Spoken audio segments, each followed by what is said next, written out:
من الان برگشتم به اون جایی که شروع کردم همین جریان رو، برم استارتاپ خودم بزنم، اما این بار با این تجربه که حالا هم تو ساید یه بار اینوستمنت کار کردم، هم توی ساید کوآپریت بودم و تعداد زیادی پروداکت رو در واقع منیج کردم. اول دوست دارم یه مقداری راجع به تجربه دیجیکالا صحبت بکنیم، بعد بریم روی تجربه کمپانی الانه. یکی از جذابیت‌های دیجیکالا واسم توی پروداکتش بودن این بود که تو تنوع بی‌نهایتی از پروداکت سر کار داشتی. پروداکت بی تو بی داشتی، پروداکت بی تو سی داشتی، پروداکت حتی ساسشو داشتی. واسه خودش شهر بازی بود دیگه.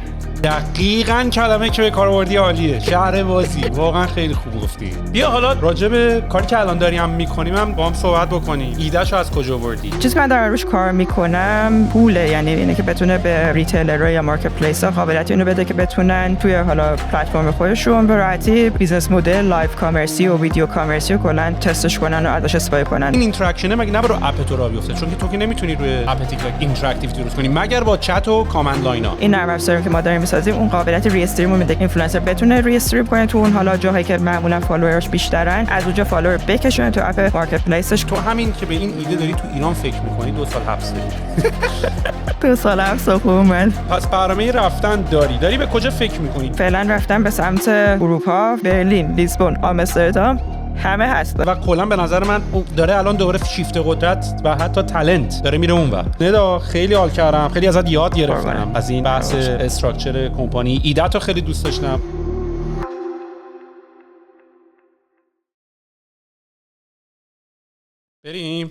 بریم بالاخره.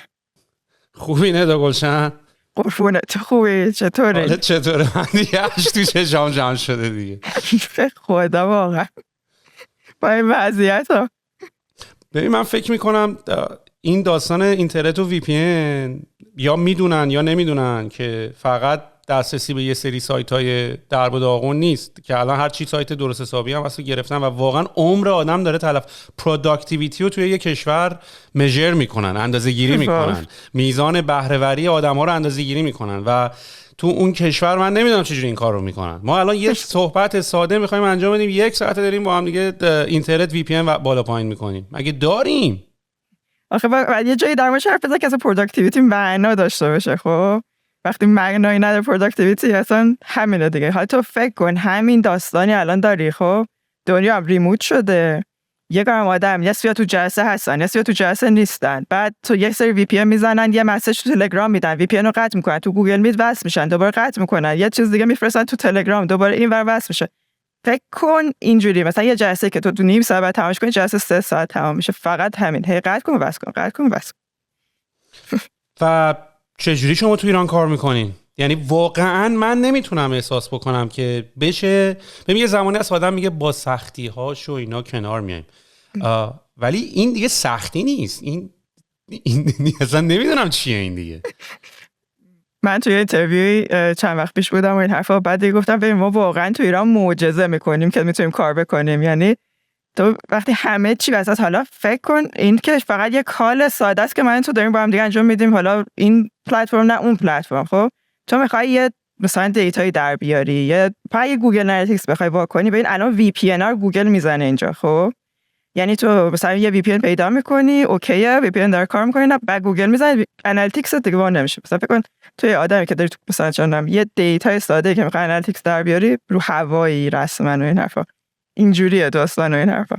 آره من الان داشتم یه دک میخواستم درست کنم برای این پرزنتیشن اسپانسرشیپ مثلا طبقه 16. خب مسلما تو میخوای یه سری آمار بدی دیگه، کدوم کشور رو دارن میبینن، مثلا هیچ کدوم از این 3 تا پلتفرم بود که من داشتم دیتا ازش میکشیدم بیرون. خود یوتیوب بود، خود کست باکس بود، خود اون هاستینگ سرویس پادکسته بود. 3 تا آمار فوق العاده متفاوت ها. یعنی یکی میگفت یونایتد استیتس دومه، یکی میگفت فرانسه اوله، یکی من اینجوری هم که داداش یعنی چه وضع آماردهیه. واسه همین تمام آمار و ارقامو خیلی خراب میکنه. و اصلا حالا بحث کارم به کنار، منی که مادرم ایران تناست و من نیاز دارم که دقیقه به دقیقه باهاش در ارتباط باشم، خیلی احمقانه است که من نمیتونم با مادرم در تماس باشم. واتساپ بگیر نمیگیره، فیس تایم ترای کن فیس تایم بکن نمیگیره، بعضی موقع اصلا یهو 2 روز سین نمیشه. یعنی جا داره از مسئولین تشکر بکنیم، واقعا جا داره ما ازشون تشکر کنیم. عالی. یعنی من فکر نکنم میدادن دست من میگفتن برین تو مملکت این کاری که اینا کردن رو من میتونستم بکنم. واقعا اینطوری، به خصوص در مورد مادر پدر که من خودم مادر پدرم نبودن تو ایران که این اتفاق مثلا اینقدر در دیگه فیلتر شده و این حرف واتساپ و اینا هم دیگه بستن. بعد وقتی داشتم برمیگشتن یعنی تمام دغدغه‌م اینطوری بودش که الان برمیگردم من هر روز باید برم خونه‌شون، این وی پی ان رو قطع کنم، این کار افتاده اون یکی واسه کنم، بعد این کار نمی‌کنه دوباره زنگ میزنه اینو چیز کنم، چون مثلا خواهرم مثلا ایران نیستش دیگه، حالا میخواد با اون حرف بزنه. بعد حالا دو طرفم اعصاب خورد میشه، یعنی هم تو اعصابت خورد میشه که این طرف وصل نمیشه و صدا نمیاد، چون مثلا یعنی به هر حال هر چی باشه تو نمیبینی. خب من میگم مثلا یه یوزر هستی که مثلا نمیبینی که چه اتفاقی داره میافتاد اینجا. از این طرف هم این آدم خب بالاخره میخواد با تو ارتباط برقرار کنه، به دو طرف اعصاب خراب میشه. یعنی من مشکلم بیشتر از همه اینا اینه که اعصاب آدم واقعا خراب میشه توی این قطع و وصلای اینترنتی دیگه. ما داریم واقعا تلاش میکنیم معجزه کنیم دیگه. همین فهمیدم. میفهمم چی میگی. حالا بیا کم این هرس خوردن‌ها اول همه کاری هست، یعنی هر پادکست یه 5 دقیقه قرو بزنیم به هر حال، ولی بعدش شروع میکنیم. ندا تو الان مشغول چه کاری هستی؟ تا آخرین باری که من ازت خبر داشتم توی دیجیکالا مشغول بودی. قبل از اونم که آشنایی من و تو مربوط میشه به دوره‌ای که تو سراوا بودی و به یه شکلی به استارتاپ‌های پورتفولیو کمک می‌کردی توی قسمت پروداکت.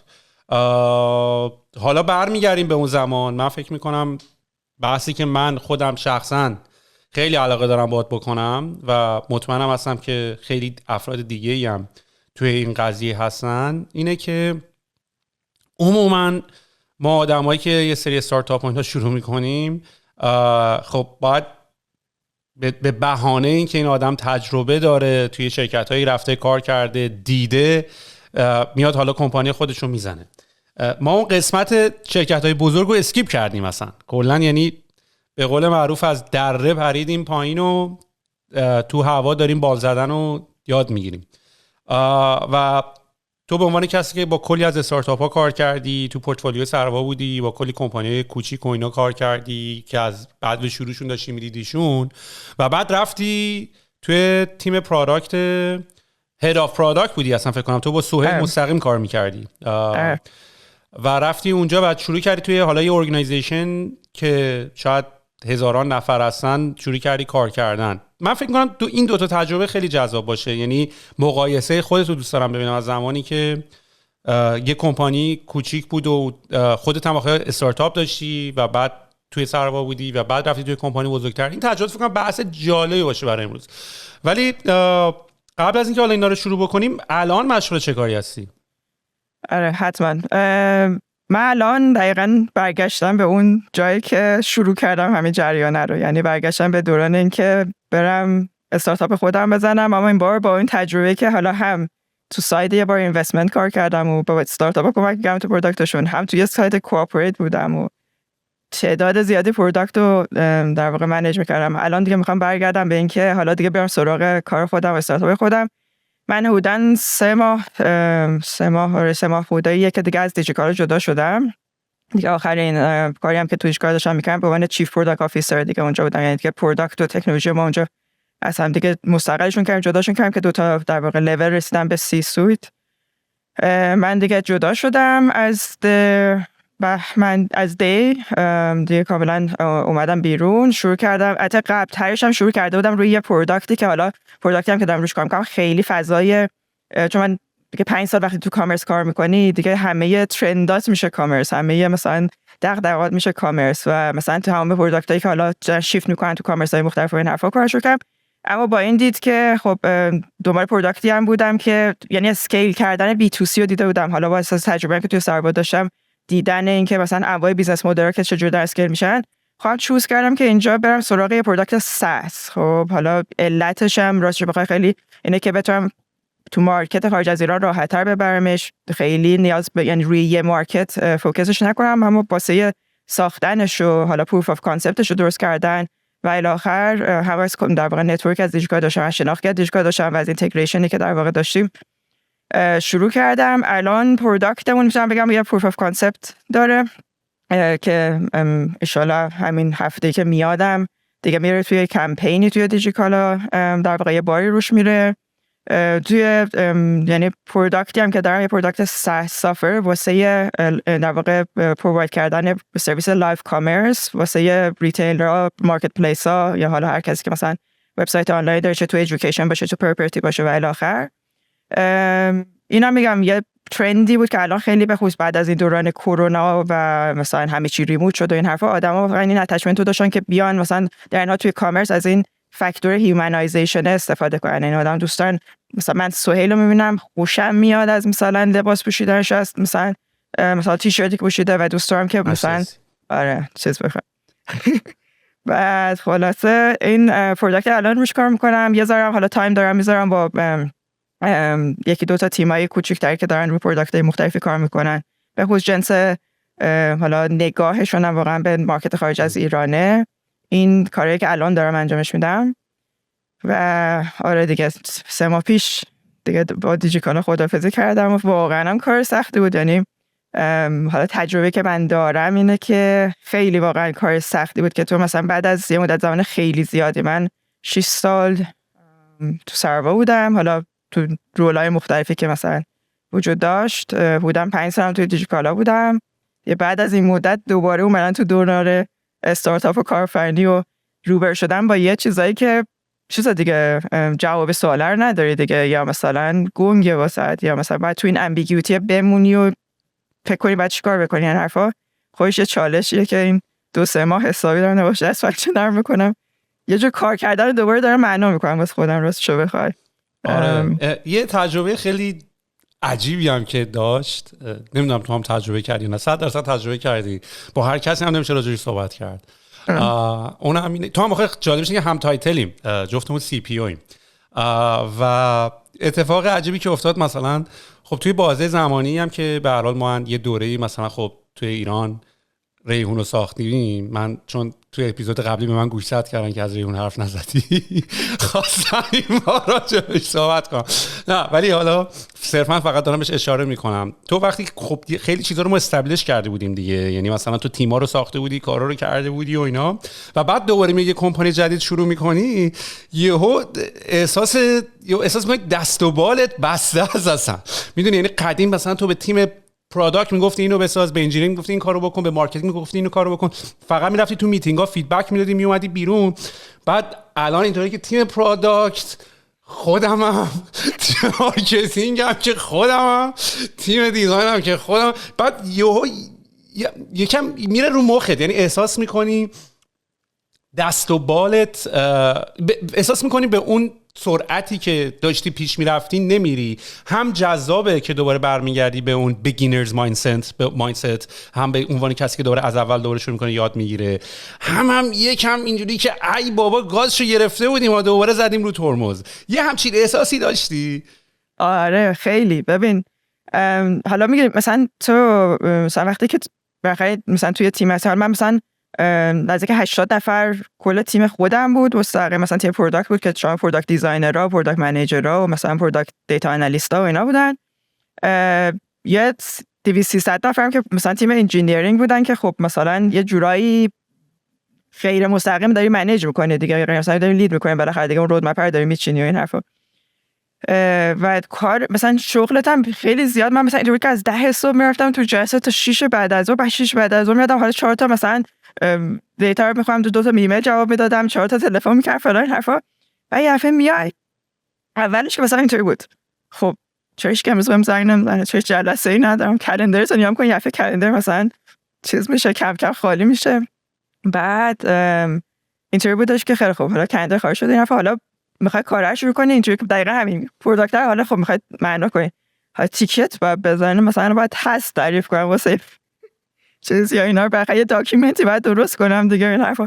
فقط قشنگ یعنی اینطوری انگاری که مثلا بعد از مدت ها داشتی موس رو میگرفتی دستت، خب مثلا اینکه چجوری موس قبلا تکون میدادی، یا مثلا قشنگ همه این کارا واقعا ریدیفاین میشه واسه تو اینا که به نظر من راستش رو بخوای اتفاقا بد نیست. یعنی من خودم خیلی، من تو این 5 سالی که حالا توی دیجیکالا بودم و بعدها توی اون لیدرشپ پروداکت بودم، یعنی همیشه یه تیم در واقع با هم کار میکنن. اما 2-3 جا خودم واقعا اینطوری بودم که حالا هم بر حسب اتفاق بر اساس نبودن ریسورسی که لازم بود، همین که سرعتی که مثلا می‌خواستیم یه پروداکتی رو سریع بیاریم و مثلا دوزار وقت نشه مثلا آدم هایر کنیم واسه این حرفا، این کاره رو مثلا مقطعی انجام داده بودم واسه اینکه بعضی وقتا خوبه که بیای چجوری بگم کار بکنم. من میگم کار کردن، اونا میگم کار نکردن، یعنی اون جلسه رفتن و فیدبک دادن این حرفا واقعا یعنی یه بخش دیگه کار کردن، اما یه شکل دیگه کار کردنه.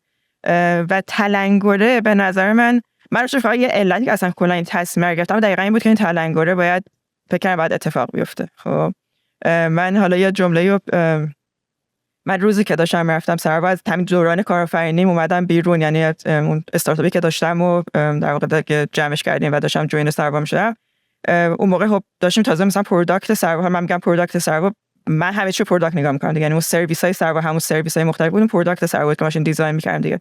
که توی یه اینترویویی که مثلا رفتم با یکی از اینوستورایی که حالا سعید اون موقع به عنوان کسی که مثلا میتونیم باشون اینترویو کنیم واسه اینکه ببینیم چی اصلا لازمه توی مثلا پروداکت سروا داشته باشیم، اون سرویسایی که از سروا دیفاین کردیم، یکی از اینوستور خیلی به یه چیز گفت که من هنوز یادم میاد و یکی از علتاش اصلا کلا بعضی وقتا اینه که گفت حواست باشه که توی دنیای کارمندی کرخت نشی.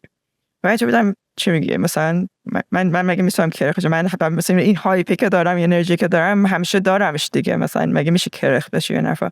اما این به نظر من یه جایی هست که تو توی اون من نمیگم کارمندی هستم مثلا هیچ تگی دارم نمیخوام بزنم، اما میدونی یه چیزی هست که تو همیشه یه سیف جابی داری در مقابل اینکه یه استارتاپی که ممکن فردا نباشه، ممکن امروز پول داره نه پس مثلا 10,000 میلیارد چه میدونم والویشن مثلا چیز باشه.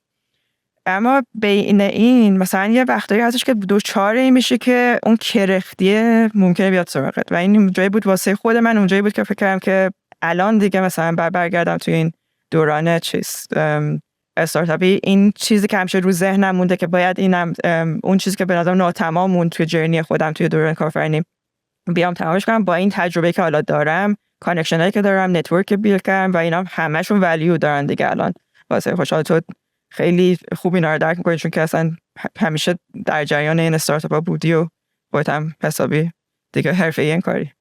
ببین کیورد کرخ شدن و کلمه کارمندی، من واقعا اینو اعتقاد دارم که تایتلی نیست که از بالا به پایین داره، یعنی اینی که تو لزوما داری برای یه شرکتی کار میکنی کارمند نیست، کارمند نحوه و طرز تفکر اون شخصه.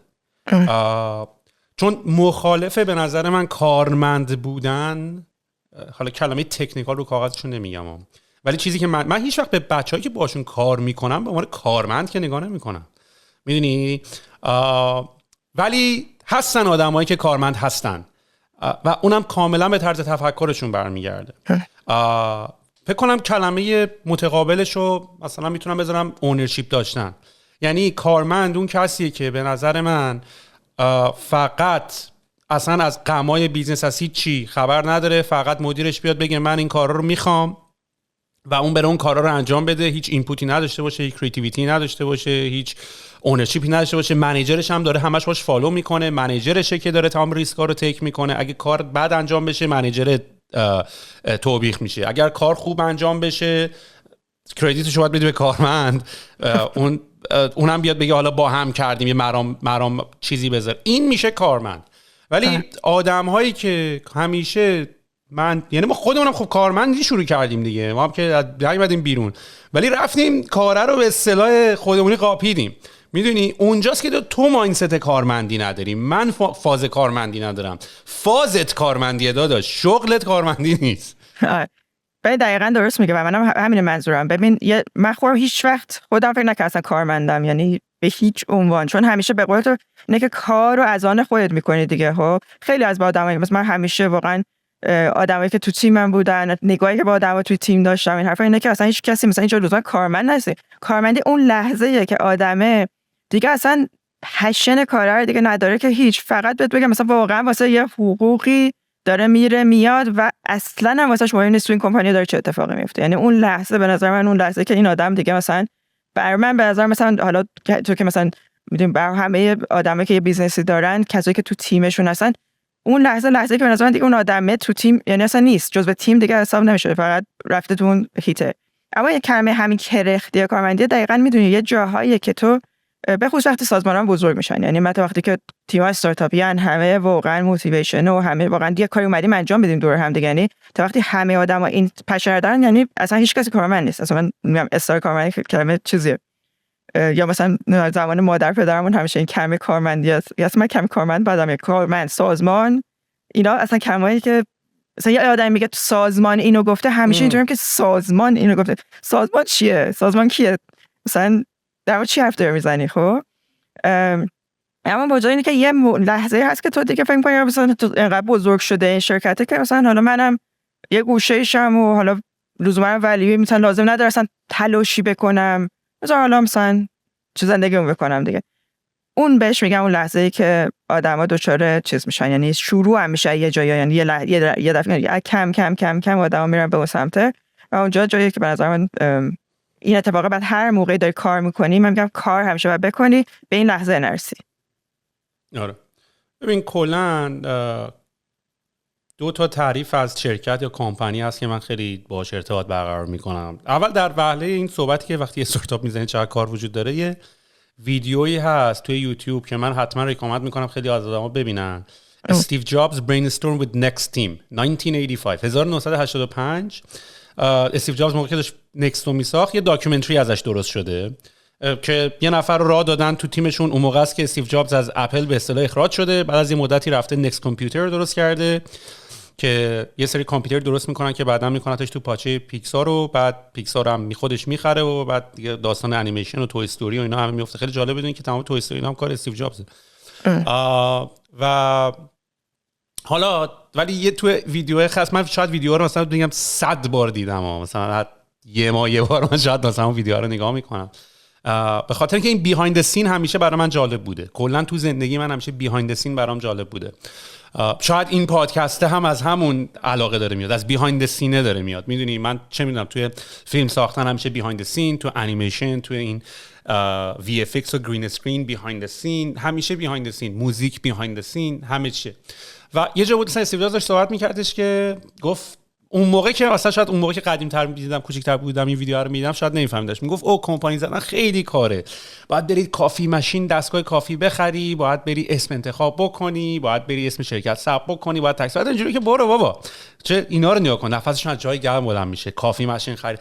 ولی بعدن که خودمون هی این کارا رو می‌کنیم و حالا خودمون کمپانی می‌سازیم و تیم بهت اضافه میشه و آدم اضافه میشه، چون یه جمله معروفی هم، حالا جمله معروف که نه ولی لزوما یکی از اتفاقاتی که میفته اینه که وظایف ما آدمایی که اکزیکیوتیو وقتی تیم داریم درست میکنیم اینه که ما باید همه شرایط رو فراهم بیاریم که این آدمایی که حالا استخدام شدن بتونن در آرامش کامل کار بکنن دیگه. یعنی وظیفه من و تو به عنوان سی پی او آن بلاک کردن تیمامونه همیشه. یعنی آقا، یعنی من اینجوریه که آقا من ساندویچ میخوری برم برات ساندویچ بگیرم، تو اینجا نشستی آروم کار بکنیم. یا من یه اصطلاح دیگه داشتم این بود که ما شاک ابزوربریم، یعنی تمام اتفاقات بد و اخبارهای بدی که میاد و ما جذبش میکنیم، تحلیلش میکنیم، ولی به تیممون نمیذاریم انتقال پیدا کنه که دفعه حال و روزشون به هم نریزه. و خیلی طول کشید که من احساس نزدیکتری کردم، چون وقتی تو دوره کارمندی هستی اینجوری که این مدیران ما رو نگاه کن، اینا رو نگاه کن، اینا فکر کردن اینجوریه، یا تو که حقوقت انقدره. بعدم فهمیدم که بیا 2 دقیقه پوزیشن‌ها رو عوض کن تا بفهمی چه مفبری داری میکنی که یه جا نشستی 4 تا تپ و کلیک میکنی پولت هم دارن بهت میدن، میدونی، و اصلا تو نمیفهمی پول چجوری داره میاد، نه کجا داره میاد. فکر کردی تو یه کاری داری میکنی، دارن برات میفروشن، دارن برات بهت میگن چی بساز، دارن برات پکیجش میکنن. خیلی راه داری میره تا تو نشستی تو پشت کامپیوترت داری کلیک میکنی، تایپ میکنی، پول داری در میاری. خیلی که اگر بود خودت تنهایی میکردی. و هر موقع این داستانا توی ایران میفته که حالا مثلا اینا حقوق ما رو ندادن، اینا پول ندادن، که قابل درکم هست، برای تو همه جای دنیا قانون هست، یه سری بحث قانونیه، ولی یه مقداری چون همیشه این رابطه کارمند و کارفرما رابطه پازیتیوی لزوما نبوده، رابطه اویلیشی بوده، رابطه شیطانی بوده، انگار یکی داره از یکی کار میکشه. در صورتی که من احساس میکنم اونا دارن همه کار میکشن. یعنی ما داریم همه کاری میکنیم که این حقوقش رو سر فرصت، چون کسی برای ما کاری نمیکنه با حقوقمون رو سر فرصت بگیریم، سر ما بگیریم، ولی ما همه کاری داریم میکنیم که بقیه حقوقش رو سر فرصت سر ما بگیرن. خب ببین یه اصطلاحی به کار من و تو بردیم به اسم ساس که من تو پادکست قبلی هم اینو بهش اشاره کرده بودیم. دیدم تو کامنت هم نوشتن که آقا ساس چجوری می‌نویسن، چجوری باید بخونیم، چی هست. تو ایران خیلی روال نیست احتمالاً. خب دلیلش هم فکر کنم مشخصه. اول از همه ساس یا سافتور از سرویس رو میتونی بهم بگی چیه، چه جوریه و آیا تو ایران اصلا داریم؟ یعنی مدل ساس سافتور از سرویس یا سافتور از خیلی چیزهای دیگه، یا دیوایس از سرویس اومده، نمیدونم سافتور از سرویس اومده، خیلی چیزا از سرویس اومده، یعنی به صورت ماهانه تو بتونی پولشو بدی. ولی من نمیدونم، ما چون پیمنت و سابسکریپشن و پولت بمونه اونجا و کلا اصلا به خاطر نبود کردیت کارت اصلا 90% بیزنس ایران به خاطر نبود پیمنته. یعنی چون پیمنت نیست اومدن ورژن ایرانیشو درست کردن که اگه با کردیت کارت میشد احتمالاً ورژن خارجیش یا به خاطر تحریم و اینا انجام میشد. ولی مشکل پیمنت من الان نمیدونم تو ایران، یادم با یه صورت خیلی خوبی داشت موقعی که ما ایران بودیم داشتون رشد می‌کرد، یعنی تمام گیت‌وی ها اینا اومد بودن ولی دوباره بس که اتک کردن زدن بستنشون. من الان نمیدونم چون تو ایران اصلا بیزنس سافر از سرویس میتونه ترایف کنه، میتونه موفق بشه وقتی تو کارتت اتوماتیک تو نمیتونی به پذیرنده اجازه برداشت بدی و رسیدهای مثلا منظم دریافت بکنی. یه مقداری از وضعیت ساس تو این حال، تو خاطر خود گفت داری ساس رو میزنی برای مارکت این ولی میخوام ببینم الان وضعیت سافر از سرویس یا ساس تو ایران چجوریه؟ اصلا داریم؟ ببین داریم. خب الان یه بخشی از ساس میشه اساسا این قسمت پیمنت. خب که حالا مثلا سولوشن های پیمنتی هم آره هیچ وقت کردیت کارت و معنای کردیت کارت اینجا ساخته نشد. البته من توی یه جاهایی واقعا میگم مثلا سولوشن های پیمنتی که الان هست توی یه جاهایی حتی خیلی مثلا جلوتر هم هست. یعنی میتونم بگم مثلا نسبت به یه سری از مارکت ها خب خیلی پیشرفت‌های زیادی کلا تو صنعت مثلا پیمنت اتفاق افتاد. یه جایش هم آره سختش کردن دوباره، مثلا جایشو گرفتن فلان کردن این حرفا. مثلا این شاید یه بخشی از این مثلا قسمت ساسی که برمیگرده به مدل سابسکریپشن مدل، تو اون مدلش واقعا مثلا تو ایران نیست که بگی آقا خودش اتومات پی بشه. اما یه بخشی از ساس‌ها، خیلی از ساس‌های حالا مثلا بزرگ دنیا هم که اصلا بهش میرسی و این حرفا، یا خود مثلا این کمپانی‌های مثلا خود دیجیکالا مثلا یه از سافرهای مختلفی داره استفاده می‌کنه، از مثلا روی پلتفرم‌های مختلفی داره بالاخره این سابسکریپشن‌ها رو میده دیگه. اینا برمیگرده روی اینکه حالا پیمنت های مثلا چیزیه دیگه، اینوایسی و این حرفا، حالا اینوایس جنریت کردن و پرداخت اینوایسی و این حرفا رو معمولا یه جور هندلش میکنن. یعنی آخر سر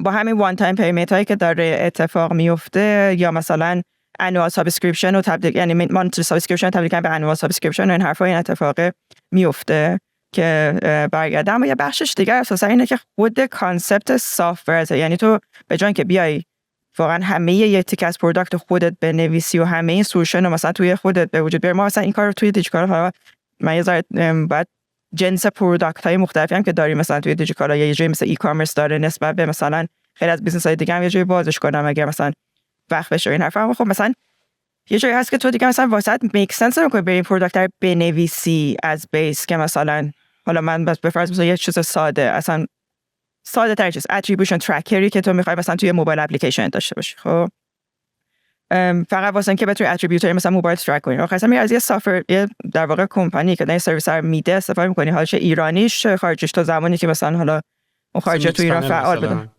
مثل ادجاست، مثل میکس پنل، مثل حالا هر کدوم مثلا یه زمانی ادجاست مارکت ایران مثلا خیلی خوب داشته که مثلا دی اتریبیوشن ترکر نسبتا بزرگتر تو دنیا مثلا هم تقریبا اتریبیوشن ترکر موبایل مثلا دستش داشت دیگه. این حرفا تو ایران که مثلا هیچ کسی نبود که ادجاست نباشه. اینا روزی که حالا اینوست آمریکایی گرفتن از ایران رفتن یهویی که دیگه حالا از اینجا رفتن. خب مثلا میدونی یه بخشش از اینه که تو مثلا به جای اینکه بشینی مثلا خودت یه ترکری بنویسی که اتریبیوشن تو لزوما بفروشی، میری مثلا روی یه سافری از این استفاده می‌کنی. یا حالا مثلا مثالی که من زدم از استارتاپی که داریم اینه که به جای اینکه مثلا خودت بشینی مثلا پلتفرم لایو استریمینگ رو داشته باشی که بتونی اینو مثلا استریمینگ رو به شاپبل ویدیو تبدیلش کنی، اینتراکشن روش بذاری بلا بلا بلا، و اینو کلش رو پروداکتش یه پروداکت آماده است که تو یوزش می‌کنی، اینتگریتش می‌کنی، حالا با API هایی که داری، با اینتگریشنی که لازم داری، یا حالا توی گرفتن و سند کردن دیتا با وب‌هوک‌های مختلفی که داری، بعد دیگه به جاش حالا مانتلی سابسکرایبشن یا مثلا بر اساس پی از یو گو تور یا مثلا یه مانتلی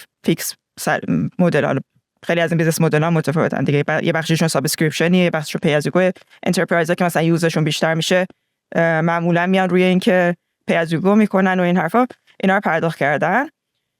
تو ایران هم حالا من میگم تو یه علت دیگه هم وجود داره که اینقدر ساس وجود نداره. خب یه موضوعش اساساً خود تکنولوژی است. خب من مثلا حالا تجربه‌ای که اخیراً مثلا پیدا کردم با پروداکتایی که توی ایران در به عنوان ساس، ما تو خود دیجیکالا هم یکی دو تا از ونچرایی که مثلا بیل کردیم، ونچرایی که پروداکتشون سافتور از سرویس، یعنی تو انواع همه ونچرها هم رفتن از اون سافتور استفاده کردن. حالا توی مارکتینگ اتوماسیونشون به فرض مثال، یه جای دیگه توی مثلا دیتا ترکینگشون، یه جای دیگه توی مثلا حالا تولزهای مختلفی که میتونن ازش استفاده کنن.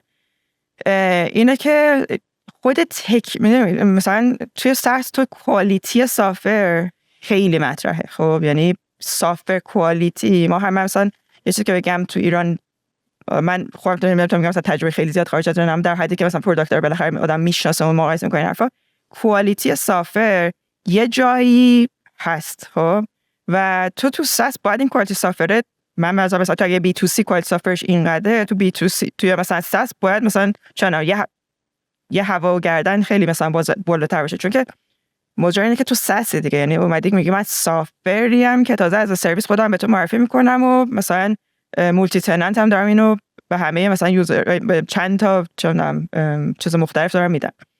واسه همین این به نظر یکی از اون جایی که مثلا حالا سافتور شاید تو ایران اینقدر پیشرفت نکرده، سافتور از سرویس این بخشش هم هست. یعنی ما سافتور دیولپر خوب داریم. خب اما خیلی هم یه بخشی هم هست دیگه، مارکت ایران هم اینقدر مثلا بی تو سی ها تو شکل مثلا هنوز جا داشتن این حرفا، همه مثلا میرن توی این هیته کار میکنن. اصلا اومدن روی مثلا اینکه حالا بریم یه سافتور سرویس بسازیم، خب کمتر، مارکت کوچیکه اساسا واسه اینکه تو سافتور بسازی. مثلا تو یه سافتور سرویس مثلا اگه از این مارکت ایران بیرون چند تا مثلا چیز داری، مشتری داری که بخواد استفاده کنه، چون معمولا این سافتور سرویس ها روی اسکیلی که مثلا خیلی مثلا چون میری مثلا میشی یه سرویس دهنده پشت مثلا یه شاپیفای که این همه الان فیلم نت و اینا فکر کنم معمولا این سینما خانوادگی ها الان بیشترین حالت ساس رو داریم تو ایران الان. اینا اصلا یه توضیح ریز من بدم فقط ساس برای اونه که اولین بار اصلا تا حالا نشیدن. زمان قدیم یادتون باشه مثلا می‌خواستیم بریم، حالا تو ایران که همه چی کرک و اینا بود، ولی مثلا می‌خواستی فتوشاپ بخری و مثلا بعد $2000 میدادی، بعد یه جا بعد می‌خریدی و این چند تا نکته داشت. هم اون شرکت سازنده باید وای میساد، چیزو کامل پکیج میکرد، تموم میکرد، به تو میفروخت و پولش هم از تو میگرفت سالیانه، یا شاید حتی بیشتر اون موقع وان تایم فی بود، یا $1000 از مشتریش گرفته دیگه تا ابد هم مجبور هی آپدیت بده براش، مگر اینکه حالا تا برسه دوباره به یه ورژن نسخه پولی دیگه. و برای مصرف کننده هم یه هزینه خیلی بالایی داشت و مشخص هم نبود تا کی میخواد ازش استفاده بکنه و اگه خریدتش شاید میخواست یه ماه استفاده کنه و بعد مینداختش دور. SaaS یا Software as a Service این اومد، کاری که کردین گفت آقا شما یه پول ماهانه به ما بدین، که الان شاید برای خیلی الان دیگه جا افتاده است دیگه، الان حتی به کانسپت SaaS هم بهش نگاه نمیکنن، چون این اپ‌های موبایل و اینا، حتی واقعی که اپ استور هم اومد هنوز کانسپت SaaS نبود. اومد گفتن آقا همه اپ‌ها $1 یا تمام آهنگای آیتیونز $1 و حالا بعضی از اپ‌ها اومدن $9 بود. مثلا حتی اون موقع داشتن جا مینداختن که تو باید برای سافت‌ور پول بدی.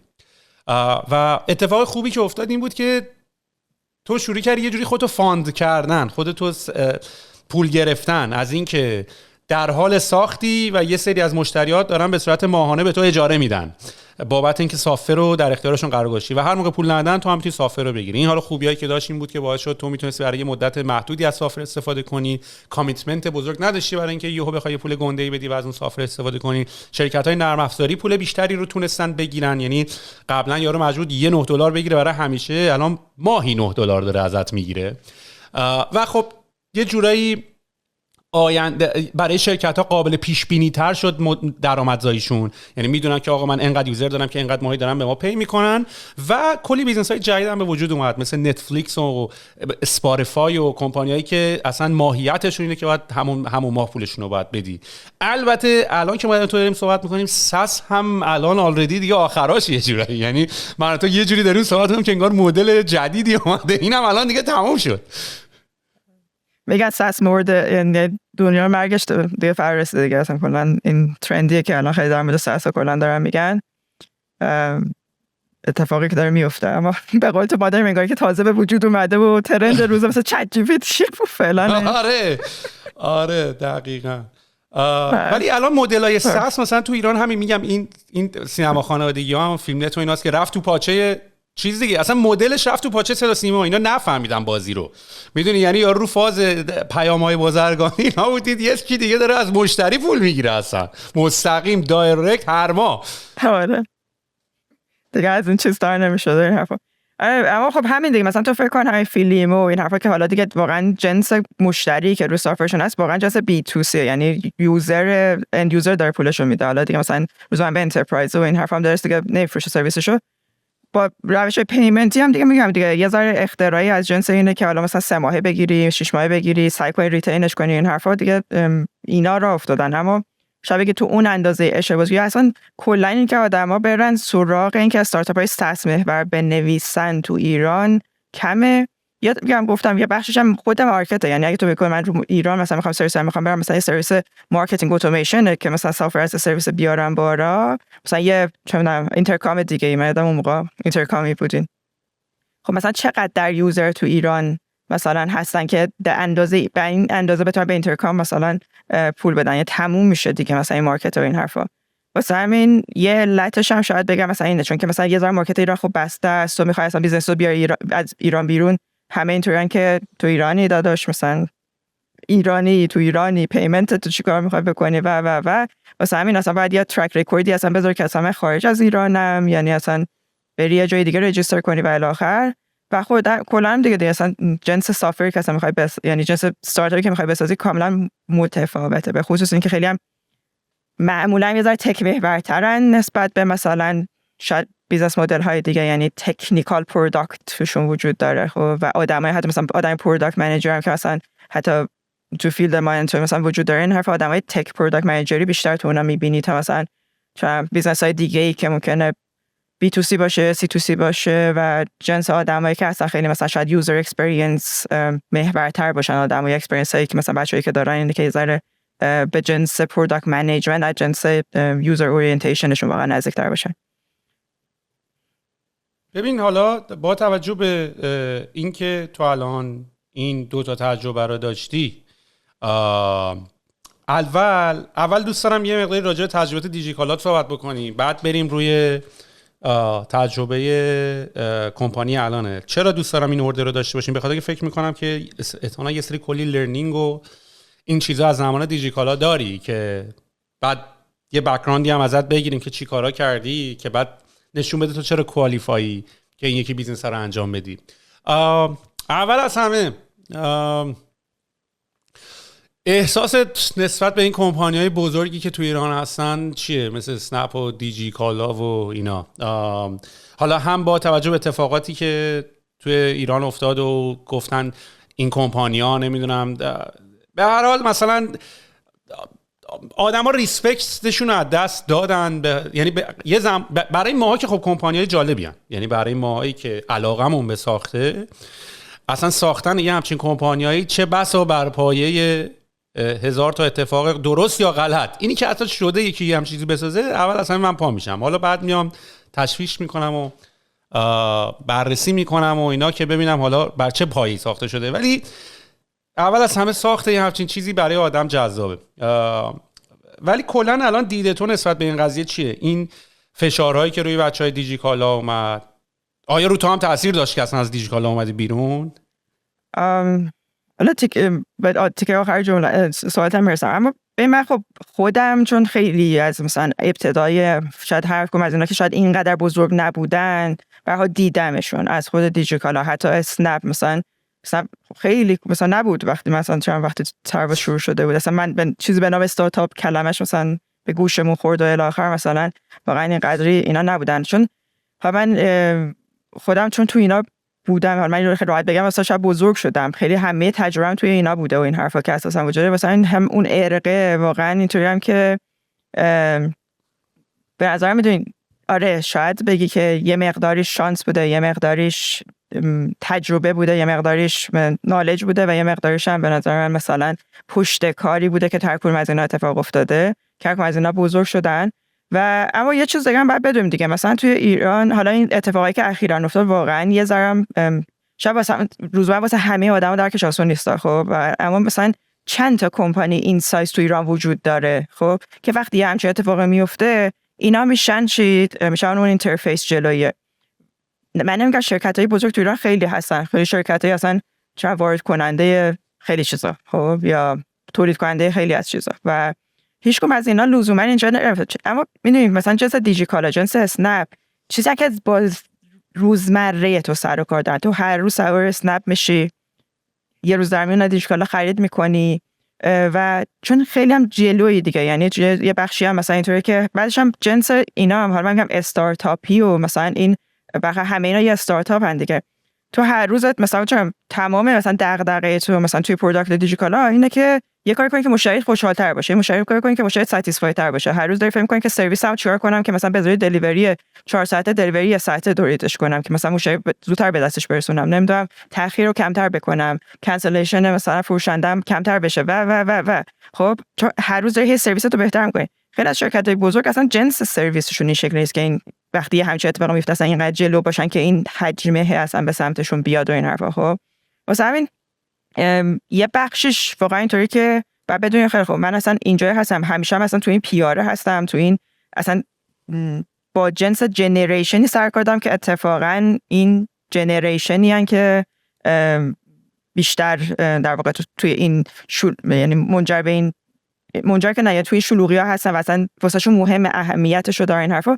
واسه همین این چیزیه که این حجمه رو وارد میکنه.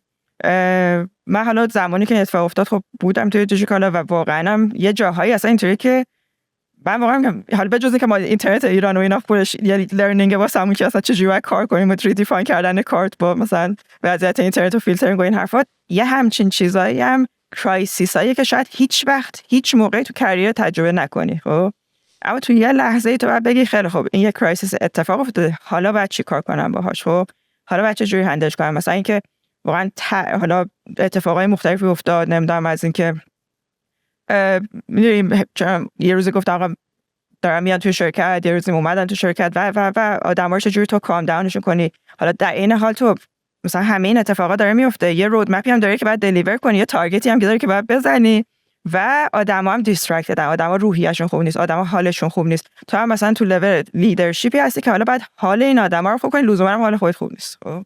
یعنی اینا به نظر من خودم واقعا مثلا حالا این مدل کرایسیس هم چیزای مختلفی بوده که در طول این زمان هم اتفاق افتاده، اما خود این یه لرنینگ بود واسه من که تو این لحظه تو باید چی کار کنی، چجوری باید خودتو کام کنی و بذاری آدما خودشون اکسپرس کنن.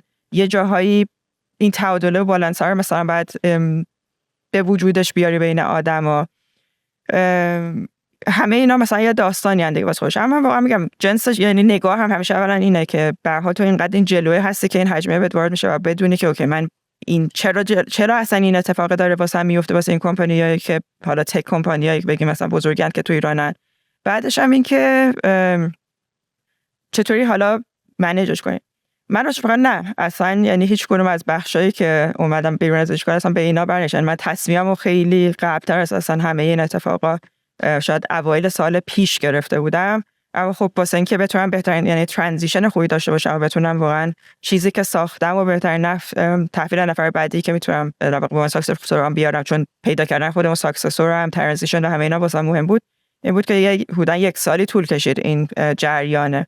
واسه همین هیچ کدوم از این بخشا یعنی این اتفاقا واقعا رو تصمیم من یعنی هیچ بخش از تصمیم من نبوده شو این حرفا. اما این نگاهی که من حالا دارم نسبت به این بیگ تک کمپانی واسه که این قسمت سوالت رو جواب بدم فعلا. ایران چی؟ حالا روی از دیجیکالا اومدن تاثیر نذاشت، از ایران اومدن بیرون چی؟ به این 100%. خب یعنی تو همین اینترنت رو ببین دیگه، وقتی من دارم فکر می‌کنم آقا من 4 ساعتم فقط داره صرف میشه ببینم کدوم وی پی ان وصل میشه که من یه فرم پر کنم، لیترالی یه فرمی که هیچی توش نیست، یعنی هیچ چیز عجیب غریبی قرار نیست اون فرم پر کنم، قراره فقط مثلا بگم که آقا من مثلا کوالیفاید این استارتاپه واسه اینکه این مثلا توی پروگرام شرکت کنه، فرم باز نمیشه. من مثلا این اینترنت این وی پی ان کار نمیکنه، نمیدونم گوگل دیتکتش کرده، اون یکی رو بس کن، اون یکی هم کار نمیکنه، به نمیدونم فلانی زنگ بزن. مگه میشه این اصلا تاثیر نداره روی تصمیمت؟ خب دیگه یعنی من خودم یکی از اون آدمایی بودم که همیشه مثلا خیلی مثلا حالا تا 3 سال پیش این حرفا به خصوص مثلا اینقدر جریان رفته آدم خیلی سعی می‌کردم بچه‌ها که میادن میگفتن آقا من می‌خوام از ایران برم، اینا واقعا اینکه بگم که واقعا تصمیمتو گرفته باشی از من. چون یه 2 سالی حالا اون زمانی که درس می‌خوندم خارج از ایران بودم، توی مالزی بودم این حرفا، چون به نظر من خود این تجربه، من مثلا خیلی وقت بچه‌ای که تجربه نگم این تجربه خوبه، یعنی تو اصلا محیطی خارج از محیط کشور خودت یاد بگیری چجوری زندگی کنی، پس خودت بر بیای، بتونی ارتباط برقرار کنی، کانکشن بسازی، چجوری خودت از آب و گل بکشی بیرون. خوش به نظر من یه بخشی از ساخته شدنه و من مثلا با این خیلی مثلا چیزام کولم و این حرفا که آدم‌ها واقعا این تجربه به دست بیارن. مثلا با کسی که میاد مثلا روزمره میگفت به خاطر این چیز این مثلا واقعا اینطوری بودم که چرا مثلا اینجا هم تو داری یه چیزی میسازی، هر مثلا کسی میگفت من میخوام برم مثلا یه پروداکت خارجی کار کنم، گفتم ببین پروداکت داری کار می‌کنی اصلا چیز کوچیکی نیست، دیتایی که داری روش مثلا کار می‌کنی اصلا این اندازه دیتا رو روزمره تو توی استارتاپی تو خارج از ایران ممکنه حتی نداشته باشی و اینو مثلا قدرش رو بدون که داشت.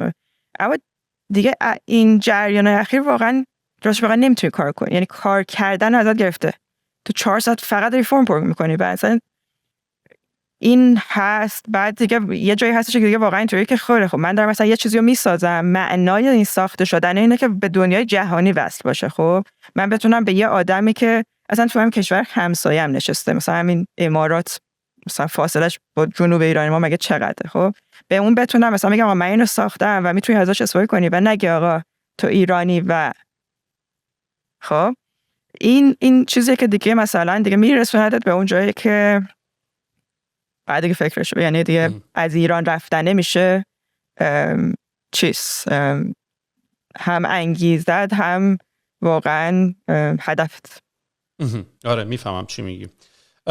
خب برای اینکه تاپیک دیجیکالا رو هم یه رپ اپ بکنیم، میشه از آخرین روزایی که توش بودی یکم برامون بگی؟ من این کاملا علاقه شخصی منه، یعنی من به عنوان یه همتای خودت میخوام ببینم استراکچر یه کمپانی در اون سال چند نفر بودین، ساختار سازمانی چطوری بود، کی زیر کی بود، چطوری این چیده شده بود، چند نفر، ریشوی مثلا دیزاینر، انجینیر، چه جوری کار رو انجام میدادین، چه جوری آیدیا رو برین استورم میکردین، رودمپتون چه جوری به وجود میومد. اگر بتونی به تمام این مسائلی که اشاره کوتاه بکنی، بعد بریم سراغ استارتاپ خودت ببینیم اونجا چی کار داری میکنیم. اوکی باشه. من اتفاقا حالا این چند ماه آخری هم که من تو دیجیکالا بودم ما یه تغییر استراکچری دادیم. حالا من فکر کنم بیشتر سوالت سمت این بود که تیم پروداکت و تیم تکنولوژی کلا ساختارشون چجوری بود. من بعد یه ذره بیام تو ساختار خود دیجیکالا، به خاطر اینکه از اول ای کامرس رو واق کنم، چون ای کامرس خودش وقتی میگیم پروداکت ای کامرس خوش میشکنه به چندین تا پروداکت مختلف. خب یعنی من یکی از جذابیت‌های دیجیکالا واسم توی پروداکتش بودن این بود که تو تنوع بی‌نهایتی از پروداکت سر کار داشتی.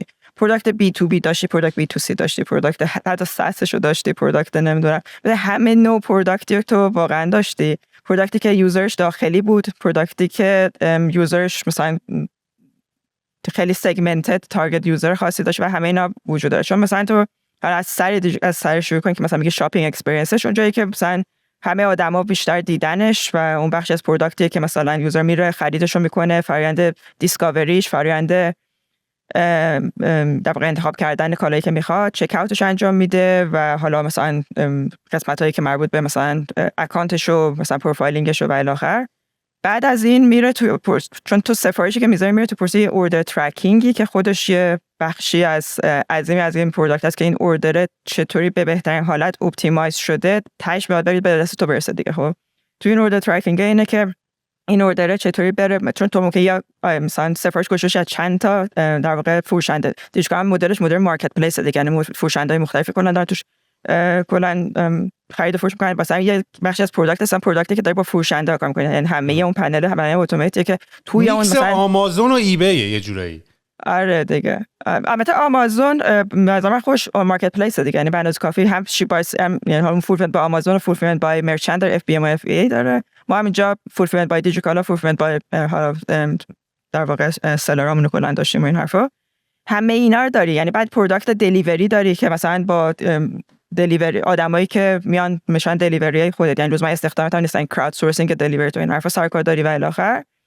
و پروداکت که تو فولفیلمنت استفاده میشه که مثلا یوزراش میشن کاربر، یعنی کسایی که تو انبار دارن پیک میکنن، پک میکنن و خب همه اینا روی پروداکت خود دارن. چون هم مثلا توی دیجیکال چون همه این سیستم بهش میگن سیستم ERP توی مثلا دنیا کلا سیستم این هاوسی بود دیگه، یعنی همه این پروداکت‌های خودمون بودن. مثلا نسبت هم سایز تیم پروداکتمون بزرگ بود، هم سایز تیم تکنولوژی که همه اینا رو اون می‌کردن. حالا بخشای دیگه مثلا سرویس‌های اجنس سرچ و ریکامندیشن هر فرم که همیشه یعنی خودمون داریمش توی این سایزی از بیزینس که دیگه اصلا به وجودش آوردیم. پس یعنی شما اسکوادهای مختلف دارین، مثلا اسکواد دارین که فقط رو سرچ داره کار میکنه و بزرگترین تیمتون مثلا یه اسکواد چند نفره؟ ما به مثال یه اسکواد مثلا تا 10 نفر داره. مثلا یه اسکواد اصلا ما حالا به ازای هر 10 نفر میخوام ریشیو مثلا توی پس من فقط یه ساده بگم که دارم راجع چی صحبت میکنم. پس اگه تیم دیجیکالا یه تیم خیلی بزرگی پروداکتشو در نظر بگیری، هر کدوم از این قسمتاشو یه تیم داره روش کار میکنه. مثلا قسمت سرچ و ریکامندیشنش، مثلا قسمت مای پروفایلش، مثلا قسمت پیمنتش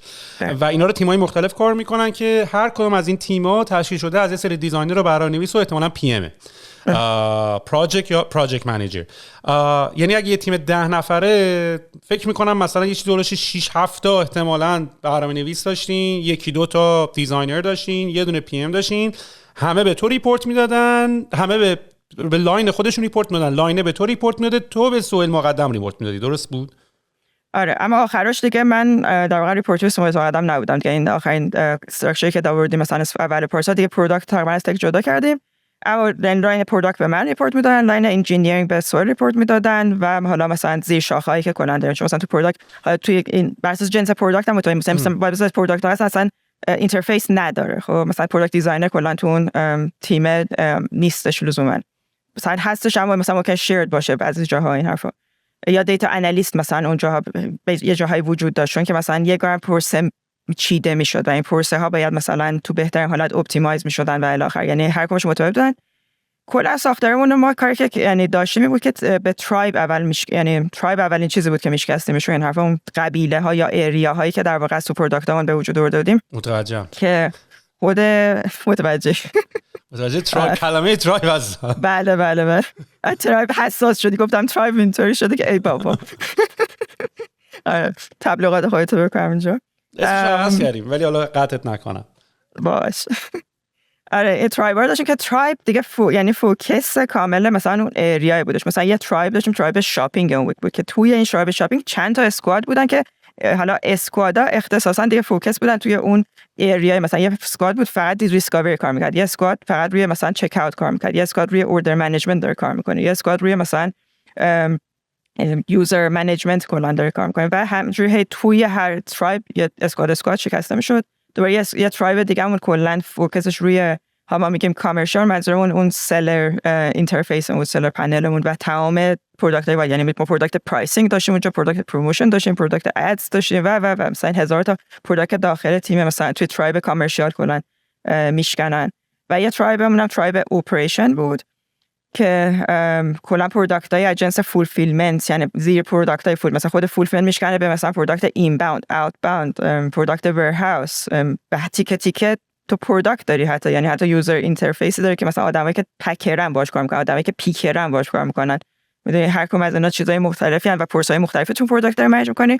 یه ترایب هم داشتیم که ترایب فایننس بود که اصلا پروسه‌های فایننسی چون یه گرمه تراکنش شده دیگه، کالا میاد کالا میره، یکی میخره یکی پولش یکی بعد تصفیه کنه و اینا همه اینا میشن یه گرمه پروداکتایی که تو در واقع توی ترایب فایننس ساخته میشدن و اینا یه جورایی با هم دیگه کار میکنن. در کنارش هم حالا میگم یه سری تیمایی هستن اجنس تیم بیگ دیتا و ای آی که تو هر کدوم از این پروداکت ممکن ازش سرویس بگیری. یه سرویس ممکن توی پرایسینگ از تیم بیگ دیتا ای آی میگیری، یه جای دیگه توی مثلا واسه اینکه پکینگ رو اپتیمایز کنی میری سراغ تیم ای آی، تیمای حالا بی آی و اینفرا و نمیدونم دیوآپس و این حرفام که اصلا میشکنه توی هر کدوم از اینا، یعنی همه یه سرویس واحد بودن که همه میرفتن از اینا دیگه سرویسشون رو میگرفتن. توی خود این ترایب هم همون اسکوادا میشکست که حالا بر اساس ما کاری که در واقع نحوهی که اصلا اینا بگم توی من روزی که وارد شدم توی دیجیکالا شاید بگم تعداد اسکوادامون مثلا 6 7 تا بود.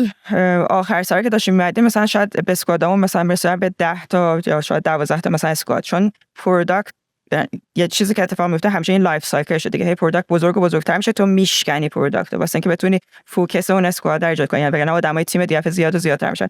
اون جایی که بعد بریم مثلا دیپندنسی تا جایی که مثلا کمه مینیممش کنی، بعد پروداکت رو میشکستی که مثلا حالا اینو میکردش تو یه اسکواد دیگه. و این تغییره بگم مثلا تو هر سال خیلی زیاد تغییرهای مختلفی داشتیم توی مثلا اینکه چجوری این اسکواد رو یا یک دو تا رو مثلا مرج می‌کردیم یا دو تا اسکواد می‌کردیم یا تیمی و حالا اینم دیبیتی بود که معمولا می‌کردیم بین تیم پروداکت و تیم مثلا تک، چجوری می‌تونیم هم ریسورس بهش اختصاص بدیم اینا رو از هم دیگه جدا کنیم، هم میشه که مثلا دیپندنسیاش قابل هندل هست، میتونه رودمپ مستقل خودش داشته باشه، چقدر دیپندنت این مورد رودمپ.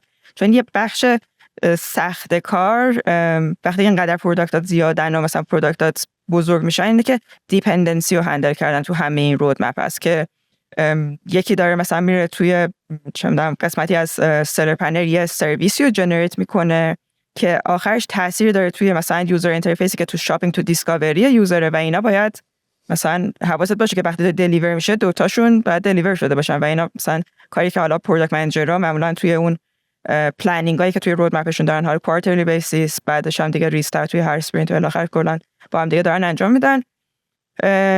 و واسه خودش یه شهر بازی بود دیگه میتونم بگم. آره دقیقاً کلمه که به کار آوردی عالیه، شهر بازی. واقعا خیلی خوب گفتید و قشنگ بازی‌های مختلف اون تو هست میتونی بری انجام بدی.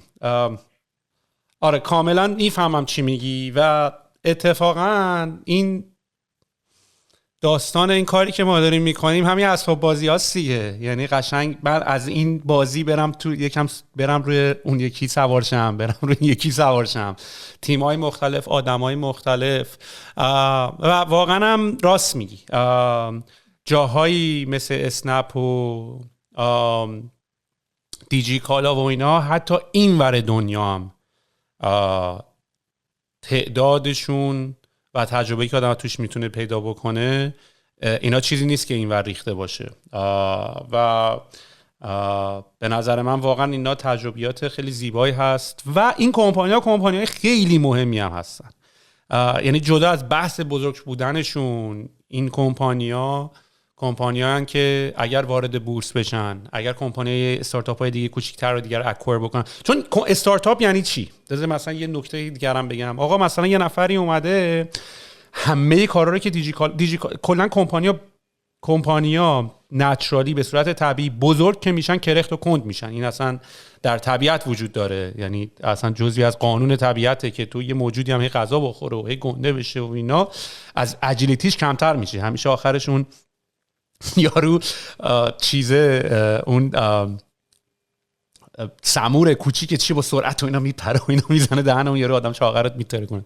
و معمولا استارتاپ ها هم مثلا نگاه میکنن ببینن که اوکی من اگر الان برم مثلا رو سیستم پیمنت کار بکنم، برم روی یه سیستم مثلا مدیریت انبار کار بکنم، ایونچوالی خودم یه مارکتی و کوچیکی رو درست میکنم و بیزنسمو درست میکنم و همه باگاشو فیکس میکنم و سرعت عملم بالاتره و بعد کمپانی مثل دیجی کالا میتونه بیاد منو بخره چون دیده من رفتم ریسرچم. چون در عمل استارتاپ یه کمپانی آرندیه دیگه، یه کمپانی ریسرچ اند دیولپمنت، تو همش در حال بررسی مارکت، ساخت، تست، کار میکنه نمیکنه دوباره از اول.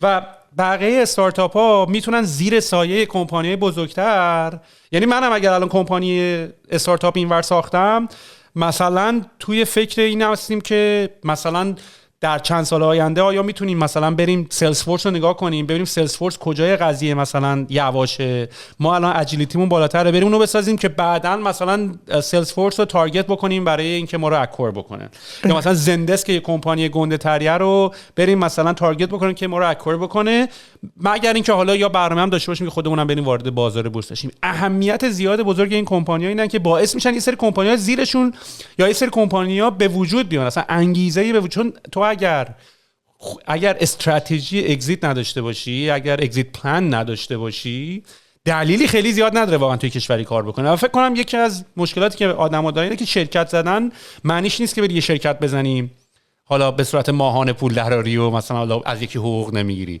نکته اصلی قضیه اینطوریه که تو اگزیت پلن داری و میتونی با داشتن اکوئیتی و داشتن سهام بالاخره یه خروج خوبی رو بکنی و یه مقداری از این رت ریس بیای بیرون و تا زمانی که شرکت‌های بزرگی مثل دیجیکالا و اسنپ نباشن اصلا بقیه بیزنس هم از بین خواهند رفت یا اصلا دلیلی برای به وجود اومدن یه سری بیزنس ها وجود نداره. پس اونایی که میبینم مثلا ماها خیلی زجه داریم میزنیم که این کمپانی‌ها یا این اکوسیستم صدمه نبینن، به خاطر یه بازی بزرگتریه که ما داریم نگاه میکنیم، چون اینور دیدیم با ساختن این پادکست و این حرف زدن داریم چیزایی که خودمون یاد گرفتیم و داریم بازگو میکنیم و امیدوارم هستیم که نتیجه بگیریم. یعنی اینی که چقدر پول گرفتی داری راجع به این صحبت میکنی یا چه این کار گرفتی، این داری که آره داداش میفهممت، منم یه زمانی مثل تو فکر میکردم ولی نه الان دیگه دارم میفهمم این بازی چجوری داره کار میکنه. آره دقیقاً هم درست میگه. واقعا مهمه از یه بخشی همین، اصلا تو فکر کن مثلا یه استارت اصلا بخواید یه چیزی رو درست کنی، ما هم تو خود مثلا اکسپریانس دیجیکالا خیلی جا بود که هم اکوایر کردیم، هم اکواهایر کردیم، هم مرج کردیم و بعد مثلا انواع مختلف مثلا برای سرویس‌های مختلف رو لزوما خودمون نساختیم و یه جایی هم حتی مثلا چیز کردیم دیگه، اسپین آف هم کردیم تو موردهای خیلی زیادی.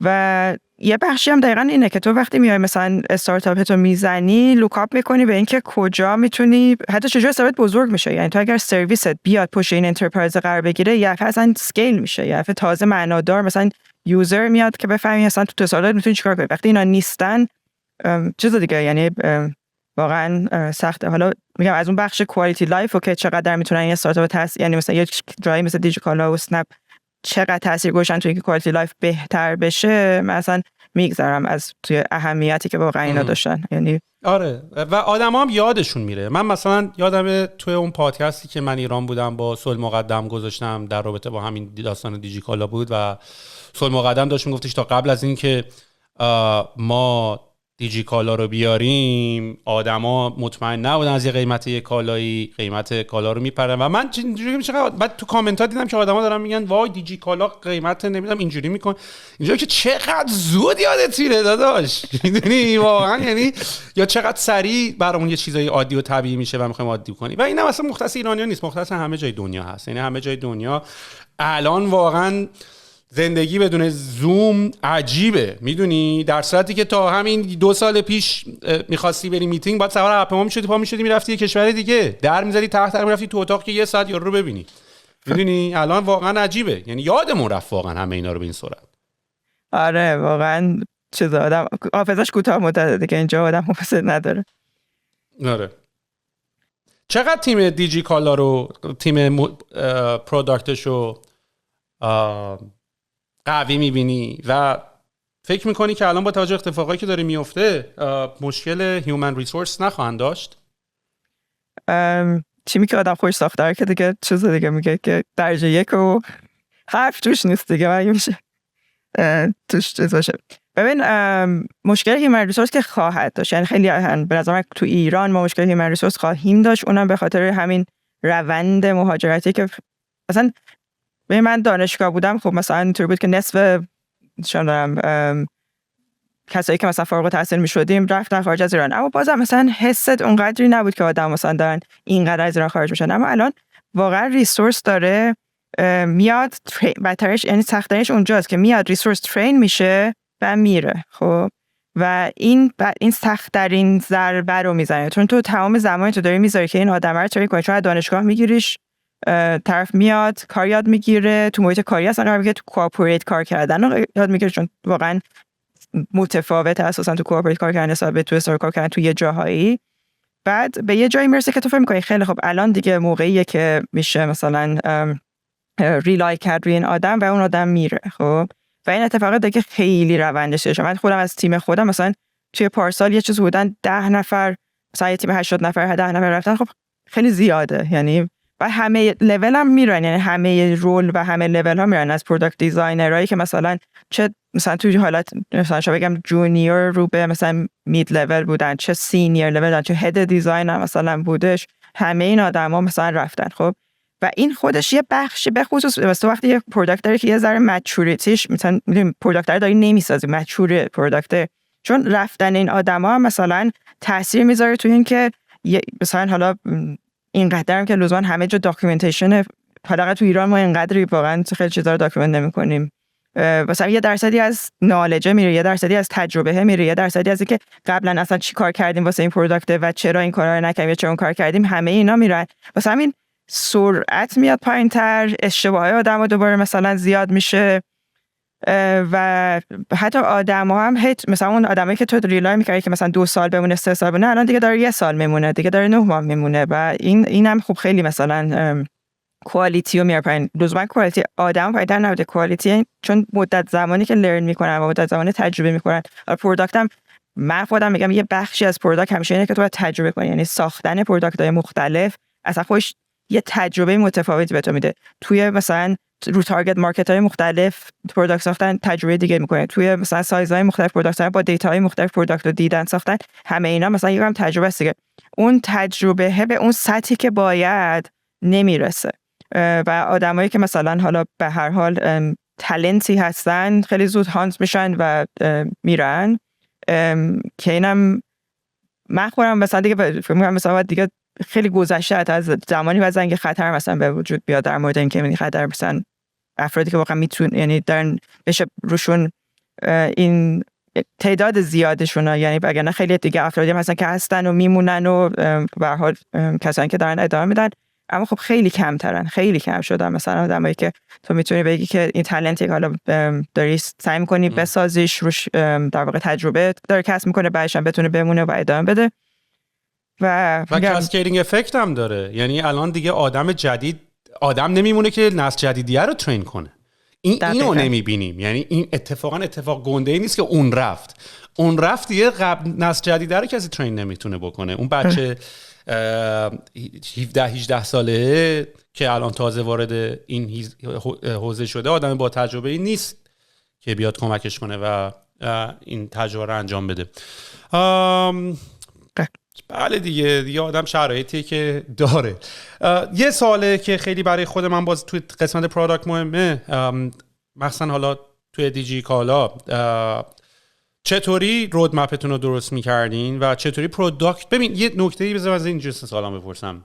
ما همه فکر میکنیم که دیزاینره که پروداکت رو دیزاین میکنه، ولی نیست. یک فرد پروداکت تینکره که اون درست میکنه. من عملاً تو تیمایی که داشتم خب من همیشه وزن دیزاینرها رو خیلی بالا میذاشتم، به خاطر اینکه حتی دلیل داشت. یعنی یه جورایی فرمت منه، نمیگم این کار درسته، این برای من بهتر کار میکنه، به خاطر اینکه من خیلی ترجیح میدم یه تولی رو درست بکنیم، اول ایده‌اشو بدیم، پروتوتایپش کنیم، با پروتوتایپ بازه زمانی زیادی ور بریم و تو وقتی یه چیزو داری میسازی باعث میشه که چند تا قسمت دیگر هم بری تغییر بدی و بعد از یه مدت زمانی که مطمئن شدی به یه مچوریتی رسیده اینو بدی دست انجینیر درستش کنن و بدی بری بالا و فیدبک بگیریم. روشی دیگه که آدما ترجیح میدن یا مثلا الان تو طول ما که خیلی انجینیرینگ هویه به سمت برنامه‌نویسا، اینه که آقا سریع هر چی ساختی بده بره بالا، فیدبک بگیری، دیزاینر هم میاد حالا یه لایه روش تر و تمیزش میکنه و یکم یو ایکسش و اینا رو بهتر میکنه، که به نظر من روش جواب میده برای اینکه خیلی سریع بفهمی چی کار میکنه چی کار نمیکنه، ولی یه مقداری بار بیشتری روی کمپانی میذاره. یعنی اگر اون فیچری که ساختی هنوز خیلی پخته نشده و میره تو و باگ داره و هدف ما هم اینطوریه که بهش به اصطلاح میگن که building in public دیگه، یعنی توی عموم بساز، سریع بساز، بده بیرون، سریع از همون مارکت هم فیدبک بگیر. البته تو یه نکته خیلی جالبی رو گفتی که تو سافر از سرویس بیلد کوالیتی سافر خیلی مهمه، مخصوصا ما که توی B2B هستیم، یعنی بیزینس تو بیزنس هستیم و B2C بیزنس تو کنسیومر نیستیم، یعنی ما به بیزینس هاست کیتر میکنیم، برای اونا داریم سرویس ارائه میکنیم. ولی خب اتفاقی که میفته اینه که من به عنوان یک اکزیکیوتیو کل سایکل رو نگاه میکنم که فقط این فیدبکی نیست که تو داری میدی به تیم پروداکت، تو داری تیم ساپورت رو درگیر میکنی، داره تیکت داره درست میشه، حالا اون تیکت ها باید بره بررسی بشه، حالا اون تیکت ها باید جوابگوی بشه، اون تیکت ها باید تو دیلی استنداپ ها بررسی شه، باید بره تو رودمپ. و من اینجوریم که اگه 10 دقیقه خب بیشتر وقت می‌داشتیم اینا رو پیش بینی می‌کردیم، آره داریم میگیم آقا بره دست سر مشتری، ولی کل کمپانی رو ما درگیر کردیم الان و هزینه‌اش یعنی شاید یه پروداکت اونر اینو ترجیح بده ها، چون پروداکت اونر که دیگه نگاه نمی‌کنه چقدر هزینه گذاشتی رو تیم ساپورت، میدونی، ولی تو وقتی کل سایکل رو نگاه می‌کنی، من ترجیح میدم که یک مقداری پخته تر فیچرها رو ما بدیم بیرون که بتونه این سایکل رو نداشته باشه. بنابراین یه مقدار اون قسمت دیسکاوری رو کم میکنی، یعنی میگه آقا بده بریم بیرون، اگه حال کردن که حال کردن، اگه نکردن.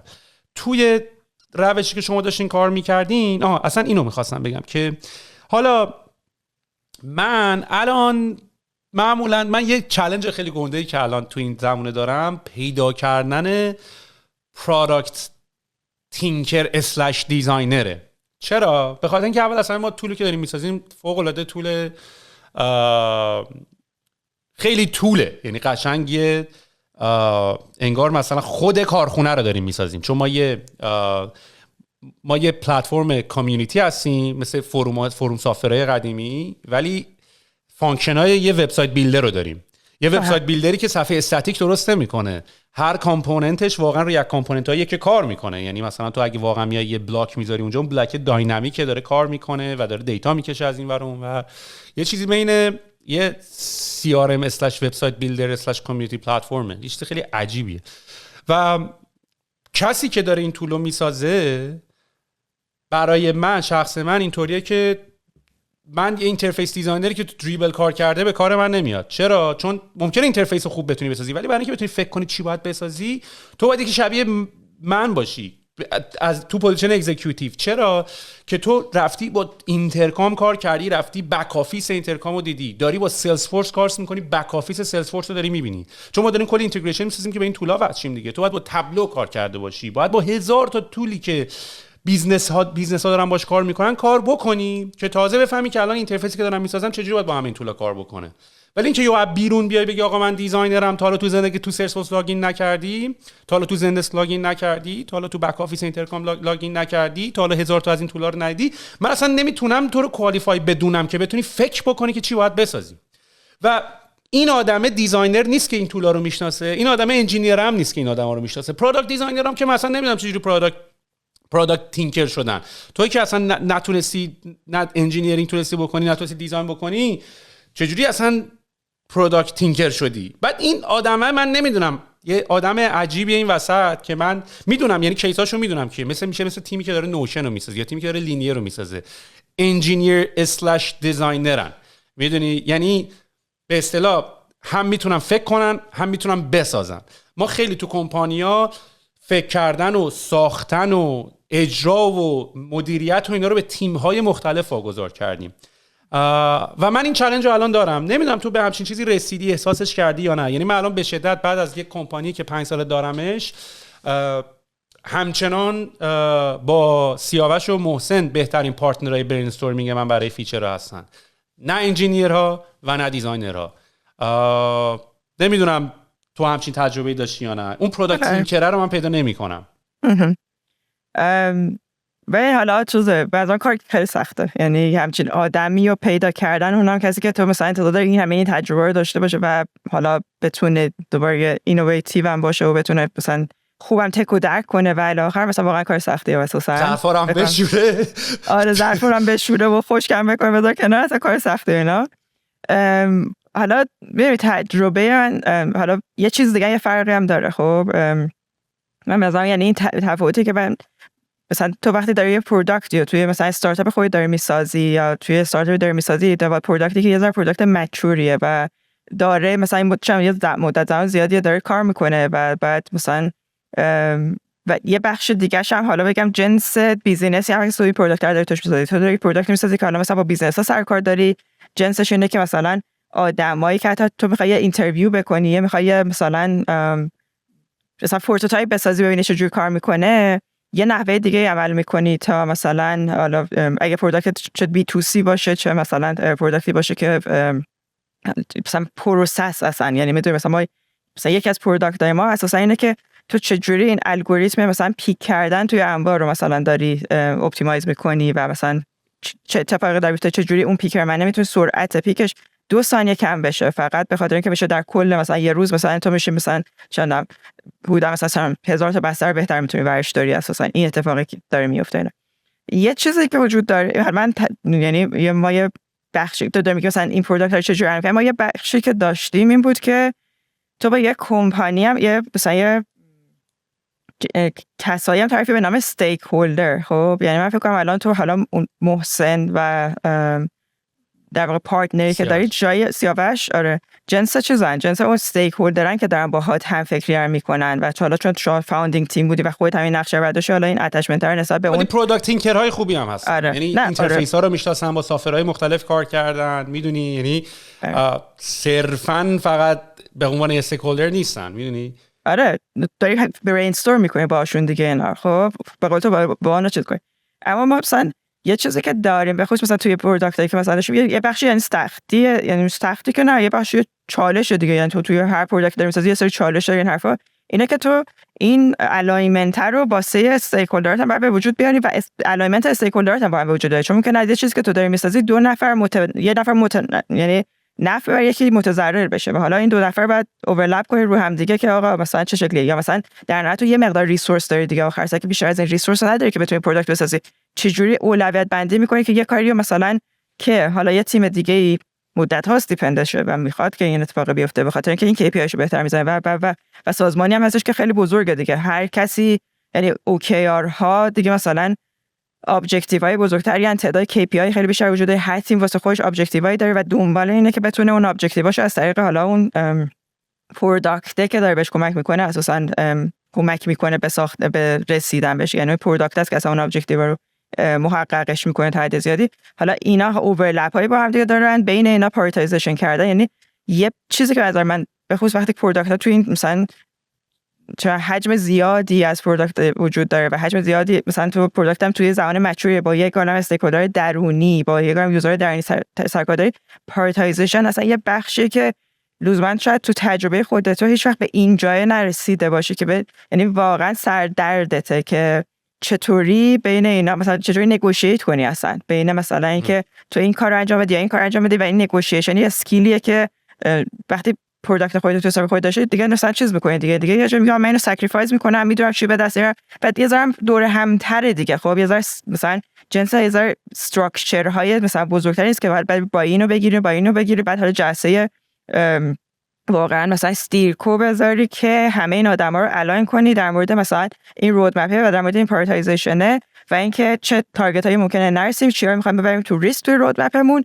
که تا آخر کوارتر همه اینا دلیور بشه. خب این از یه تجربه خیلی متفاوتیه که وجود داره وقتی که تو سایز یک مثلا چونم یک کورپوریت دیگه داری پروداکت تو منیج می‌کنی و حالا اون قسمت دیپندنسی ها که بین خودت و بقیه پروداکت بعد دیپندنسی رو منیج کنی یه بخشیه، این الاینمنت و پرایورتایزیشن و نگوشیشن و مثلا حتی تو من خیلی راحت بگم مثلا یه ایده رو می‌خوای پرزنت کنی چون ممکنه استیک‌هولدر خیلی مختلفی و تحت تاثیر بذارن، حتی چون اون سلاید دکی هم که میسازی اصلا یه پروفشنالیتی دیگه داره. آره دقیقاً. تا مثلا تو استارتاپ مثلا میای ایده رو میذاری، حالا شاید مثلا دیتا هم میذاری و لزومی هم نداره حالا اینقدر مثلا داستان سازی کنی، مثلا استوری تلینگ به نظر من مثلا یه بخش، حالا مثلا همه پروداکت منیجر باید استوری تلر خوب بشن چون که اصلا کارشون اینه که اصلا استوری تل کنن. اما تو مثلا توی مثلا وقتی یه پروداکتی توی پروداکت منیجر یا کورپوریتی این سکیلیه که خیلی بیشتر مثلا تو خودت پرورشش بدی چون که داری با آدم‌های از بک‌گراند‌های مختلف با مایندست‌های مختلف دیل می‌کنی، حتی یعنی واقعا سر میز میشینی باهاشون داری دیل می‌کنی که چی کار باید بکنیم این حرفا. حالا اون بخشی هم که میگه مثلا توی این ساختن این رودمپه، یعنی یه بخشی از این ایده ها، یه بخشی از اون چیزی که تو رودمپ میاد از اینه که خب مثلا حالا جزئی که مثلا ابجکتیوهای سازمان چیه و به کدوم سمت می‌خوایم بریم و مثلا واسه این جور ابجکتیو چه کارهایی میشه کرد که به این ابجکتیو رسید و در نهایت رسیدن به یه رودمپی که تو با اون حالا یوزرهای اگه پروداکت یوزرش یوزر داخلی ان، استیکهولدر داخلن. چون یا ما مثلا تیمایی داریم که مثلا ما بهشون میگیم مثلا تیمای بیزینس سایدی ان دیگه، یعنی مثلا چه می‌دونم اپریشنی که 7000 نفر آدم دارن توش کار میکنن و باید مثلا این ماه کاستشو مثلا x% بیاره پایین، واسه اینکه x% بیاره پایین فلان بخش از پروداکت باید اتومات شده باشه. خب تو دیگه با این دیل داری میکنی و این میاد توی مثلا اولویتی از رودمپ تو میشینه که آقا من باید این اتفاقی که توی این کاست مثلا بیفته و این کاست رو بردم پایین‌تر نسبت به یه کاست دیگه که حالا هستش و یه کاری دیگه باید بکنی، مثلا چه کار باید بکنی این حرفا. و همه اینا رو بین هم دیگه مرج کردن، بعد آخر سر این پرایورتایزیشن ها رو با همه این آدم‌ها اعلان کردن و یه باین رو تو کل سازمان گرفتن. واسه همین این سن یه ذره کارت هم خیلی مثلا واقعا من بعضی وقتا بچه‌های پروداکت هم گفتم که زخم شمشیر پشتمون و این حرفا اینا که چون بعد با جماعت زیاد، با تعداد آدم زیادی، با مثلا استیکهولدر متنوعی، با نفعای مختلفی تو داری اینا رو دیل می‌کنی و این یکی از اون چیزایی که تو ساختن این رودمپ و توی اون اپورتونیتی که تو رودمپ میاد از کجا میاد. یه بخش دیگه هم حالا اینه که خیلی خوب چه اپورتونیتی توی مارکت وجود داره. یه جایی مثلا حالا هستش که پروداکت لیدرشپ داره، مثلا حالا تو دیجیتال توی ای کامرس تو مارکت پلیس همیشه مقام پروداکت لیدرشپ رو داشت دیگه، یعنی از جنس این بودش که خیلی از میدونی اون چیزا رو، اون اینویشن رو بعد همیشه توی اکسپریانسش کلا به وجود میاد. کسی نیست که مثلا تو روزمره لوکاپ کنی، چون مثلا بعضی وقتا یه پروداکت داری میسازی تو استارت خود میگه آقا این چیزیه که مثلا یوزر حتی بهش بیهیویر که یوزر بهش عادت کرده و حتی اونو اداپت میکنی از یه پروداکت دیگه. خب تو وقتی پروداکت تو مقام پروداکت لیدرشپ اینه که بعد این یوزر بیهیویر تازه بسازیش و تستش کنی و پروتوتایپش کنی و همه این اتفاقات واسط بیفته. این حرفا اینم دوباره مثلا اینه که از آدم‌ها تو جا علت که آدمم تو درس میخوای پیداش کنی و ببینی کجا هم پیداش کنی، اینه که ببینی آدمه تجربه ساختن چه پروداکتی تو چه مقطعی داشته از اون پروداکت و چه هیستوریو مثلا گذرونده که اساسا حالا تو این اسکیلش آیا خوب هست یا نه، یعنی کسی که میتونه واقعا مثلا اون پروداکت تینکر خوبه باشه یا نه. چون که یه جایی هم دیگه اصلا تو یه بخشی از یه پروداکتی که اصلا یه نفری میخوای که اکزیکیوتور خوبی باشه یا نگوشیتور خوبی باشه یا مثلا تو رول های مختلف نقش خوبی بتونه بازی کنه. این تجربه‌ای که مثلا من دارم توی مثلا آدم هایی که حتی هایر کردم توی حتی من مثلا تو 5 سالی که بود میتونم بگم 3 نسل مثلا بچه‌هایی که تو تیم بودن عوض شدن، یعنی جنس آدم هایی که داشتم. حالا ما من جایی که وارد شدم تو دانشگاه جایی بود که داشتیم بیگ بنگ رو انجام میدادیم. خب یعنی من ورودم این بود که یه کار کنم بیگ بنگ بشه. خب الان کجا این اینطور بود که هیچ کسی تا حالا این سافر که مثلا ری رایت شده کل سافر تا حالا ندیده. هیچ کسی مثلا نه مثلا کسایی که قراره با این سافر تو جاهای مختلف از مثلا قسمت‌های انبور همه ری رایت شده و قسمت‌های مثلا سل پنل کلا ری رایت شده، همه چی ری رایت شده. حالا فقط اینترفیس مثلا چیزا که خودتون این هاوس می‌ساختین، یعنی دوباره اینطوری نبود مثلا مثل اینجا که بگی یه شرکتی کار انبار داره میکنه برام سرویس اونو بگیرم. نه اصلا ما همه سافر این هاوس دیگه. خب یعنی با همه ری رایت شده. بعد اولا مطمئن شد که همه اون چیز مثلا اصول بیگ بنگ اینه که اولا میان یه مدت زمانی فریز میکنن رودمپ و همون چیزی که وجود داره رو ری رایت میکنن با حداقل مثلا قابلیتایی که وجود داره و معمولا سعی میکنن که چون بگه واسه اینکه این پایان بیابه این پروژه همینه که فریز رودمپ، یعنی آقا هیچ نیو ریکوایرمنتی کلا اینجا داره نمیاد، جایی که این میتونه بهبود پیدا کنه این ری رایت این بیگ بنگ میاد بالا، بعد حالا شروع میشه رودمپ ادامه این اتفاق افتاد. مثلا تجربه‌ام حالا شاید این تیکش هم بگم اینه که جایی بود که اینجا وارد دیجیکالا شدم، یعنی حالا جزء که خودم اکسپریانس هم قبل از این بود که خب با استارتاپ‌های مختلف در کنارشون تو پروداکت‌های مختلف بودم و کار کردم حرفا، وارد یه جایی شدم که رودمپ فریز مثلا 9 ماه 1 ساله یه عالمه آدم‌های مختلفی که حالا توی مثلا ساید استیکهولدر مختلفی که مثلا با ریکوایرمنت‌های جدی، یعنی مثلا دیگه یه چیز باید دیگه مثلا اسکیل شده بود، این تیکه بیزینس باید این مثلا میمد توی پروداکت اتومات میشد، باید این مثلا یه تغییری اساسا داده میشد. این حرفا منتظر این بودن که آقا این اصلا این ری رایت که داریم اولا چی هست، آیا اون ریکوایرمنت هایی که ما داشتیم و فکر می‌کردیم مثلا همه اینا توش هست یا نه، تو حالا بعد اینا جواب میدادی.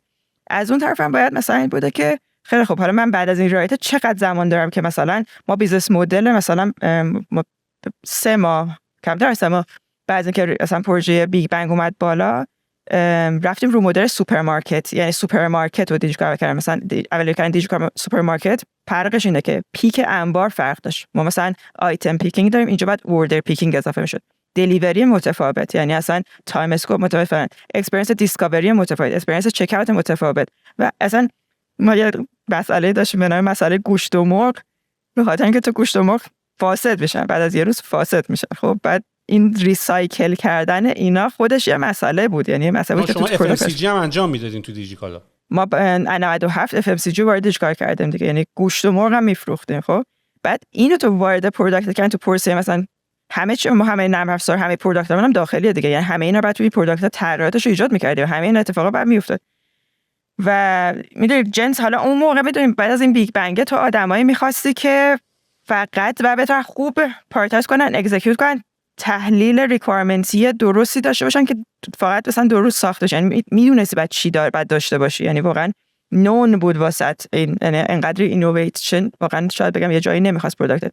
اما بعدش این که مثلا شاید یک سال که این رودمپ های بلاک مثلا پاس شده ران شدن، نیاز داشت آدمای حالا اینجک بشن توی تیم که این چیزا رو داشتن، پروداکت دیزاینر، پروداکت تینکر باشن و این حرفا، واسه اینکه حالا دیگه باید میرفتی یه تیکه مارکت رو مثلا توش دست میذاشی یا یه کار دیگه میکردی، یه مثلا تارگت مارکت جدیدی رو میبردی میکردی، مثلا سلر خودت و خب اونجا مثلا یه آدمای اجنس دیگه باید میبردی که مثلا من تقریبا مثلا آخرای 98 99 واقعا میگم، یعنی یه جنریشن دیگه رو میتونم بگم مثلا ریستراکچر کردیم تیمو، شکل تیم‌ها رو شکونیم، حالا جز اینکه مثلا تعداد مثلا پروداکت ها اسکواد ها این حرفا مثلا تغییر دادیم، اما مثلا اینکه چه جوری تو یه پروداکت مثلا رول تو به عنوان یه پروداکت منیجر واقعا داره چی کار میکنه، از تو چه انتظار میره، حتی بگم مثلا عوض شده این حرفا. و همین تو چیزی که تو دنبالشی، من فقط تنها چیزی که بگم اینه که خیلی مثلا مهمه که با این اون کسی که دنبالش ببینه تو چه مقطعی از این پروداکت، چه بخشی از این پروداکت دستش بوده، واسه ببینید تجربه پیدا کرده یا نه. خب چون ممکنه یکی از که نوشن داره کار میکنه و این چیزا رو داره، اما یه جایی از نوشنه که اصلا کارش مثلا این ری مدل کردن است و اون آدم اصلا این آدمه نیست که مثلا تو دنبالشی و مثلا داری دنبالش میگردی این حرفا. اصلا کلمه‌ای که تو به کار بردی به نظر من خیلی کلمه درستی بود. این یکی این که باید نگوشیتور خوبی باشی، نه به معنی که میخوای بری از یارو تخفیف بگیری، که البته همون کارو هم داری میکنی یه جورایی، و هم این که استوری تلر خیلی خوبی باید باشی. و با توجه به کاراکتر شخصیتی که حالا از من میشناسی که من یه مقداری میزنم تو پر آدما، من الان یکی از استفاده خیلی زیادی که دارم از چت جی پی تی میکنم یا حالا نوشن ای آی، این جملات من جملامو مینویسم و بعد میگم آقا مثلا این تون اینو مثلا پروفشنال کن یا فرندلی بکن، یا و بعد واقعا میبینم ریسپانسی که دارم میگیرم. البته یه کتابی راجع به همین موضوع خونده بودم که اصلا یه پلاگینی بود قدیم، اصلا یه کتاب چیز بود، یعنی کتابی بود که راجع به آینده صحبت می‌کرد، وجود نداشت، که تو یه پلاگین رو جیمیل نصب می‌کردی و این پلاگینه میومد مسیج تو رو اپتیمایز می‌کرد برای جواب دلخواهتو گرفتن. یعنی تو اگه درخواستی داری میومد ایمیل تو اپتیمایز، که الان چت جی پی تی داره عملاً این یعنی کتابی که من 5 سال 6 7 سال پیش خوندم الان به واقعیت پیوسته. و الان چت جی پی تی واقعا لایکلیهود این که من یه درخواستی رو میخوام بکنم و بتونم مثلا بگم آقا این فیچر رو نزنیم، حالا من اگر با دیفالت خودم باشم اینجوری که ولی چت جی پی تی اینجوری قشنگ برات یه جوری اینو درست میکنه و ردیف میکنه که یارو میگه بله، اصلا من میگم اصلا نزنیم، اصلا نکنیم این کارو نکنیم، من بهتر، منم هم عقیدم. و واقعا کاملا میفهمم که چقدر اهمیت نگوشیتر بودن و استوری تلر بودن بالاست. بیا حالا راجع به کاری که الان داریم میکنیم هم با هم صحبت بکنیم. ایدهشو از کجا آوردی؟ آیا چیزی بودی که از دل دیجیکالا به وجود اومد؟ آیا از سر یه احتیاج شخص به وجود اومد؟ اصلا رو چی داری کار میکنی؟ حالا هر دوی اینا راستش رو بخوای بودش. چیزی که من دارم روش کار میکنم حالا میگم طوله، یعنی اینه که بتونه به ریتیلرها یا مارکت پلیس ها قابلیت اینو بده که بتونن توی حالا پلتفرم خودشون به راحتی اصلا این بیزنس مدل لایف کامرسی و ویدیو کامرسی رو کلا تستش کنن و ازش استفاده کنن. و مثلا تو میتونی مثلا توی یه لایوی که هم اینتراکشن هم کلا رو لایوت وجود داره، مثلا کالا رو لایوت میاد یا مثلا سوالی داره میپرسه که حالا با اینتراکشن آدما حتی میفهمی که مثلا سناریو لایوت رو چجوری میتونی جذاب‌تر کنی که جزءاً منجر به فروش بشه اگه تو کامرس داری انجامش میده، حالا تو ادویکیشن و حالا آدم گیمینگ و الی آخرام که مثلا استفاده خودشو داره. و مدل حالا چیزی که در کنارش هم وجود داره این لایو، غیر لایو هم میشه رکوردد که بتونین رکوردد ویدیو رو به اینتراکتیو رکوردد ویدیو تبدیل کنین. چون من راست بخوام یه بخشم که مثلا اصلا یعنی چیزی بود که یعنی یه بخش از ایده اساسا این بود که با خیلی وقتا مثلا هستش که تو یه ویدیو میبینی حتی مثلا یوتیوب و الی آخر مثلا نگاه میکنی، اما همیشه اکسپریانس ویدیو یا حتی ویدیو کامرس وقتی که به سمت کامرس بعد از اینجا اومد که دیگه مثلا اینطور که اکسپریانس فقط ویدیو کار نمیکنه، تو بعد از یوزر یه اینتراکشن بگیر، وگرنه این هم تجربه تلویزیونه. خب این تلویزیون هستش که مثلا میگه آقا این کالا رو بخرین، مثلا این شماره رو بگیرین فلان کنین حرفا. خب حالا تو این چیزو بهش اگر الان زنگ بزنی، همین الان اگه زنگ بزنی 30% تخفیف همین الان.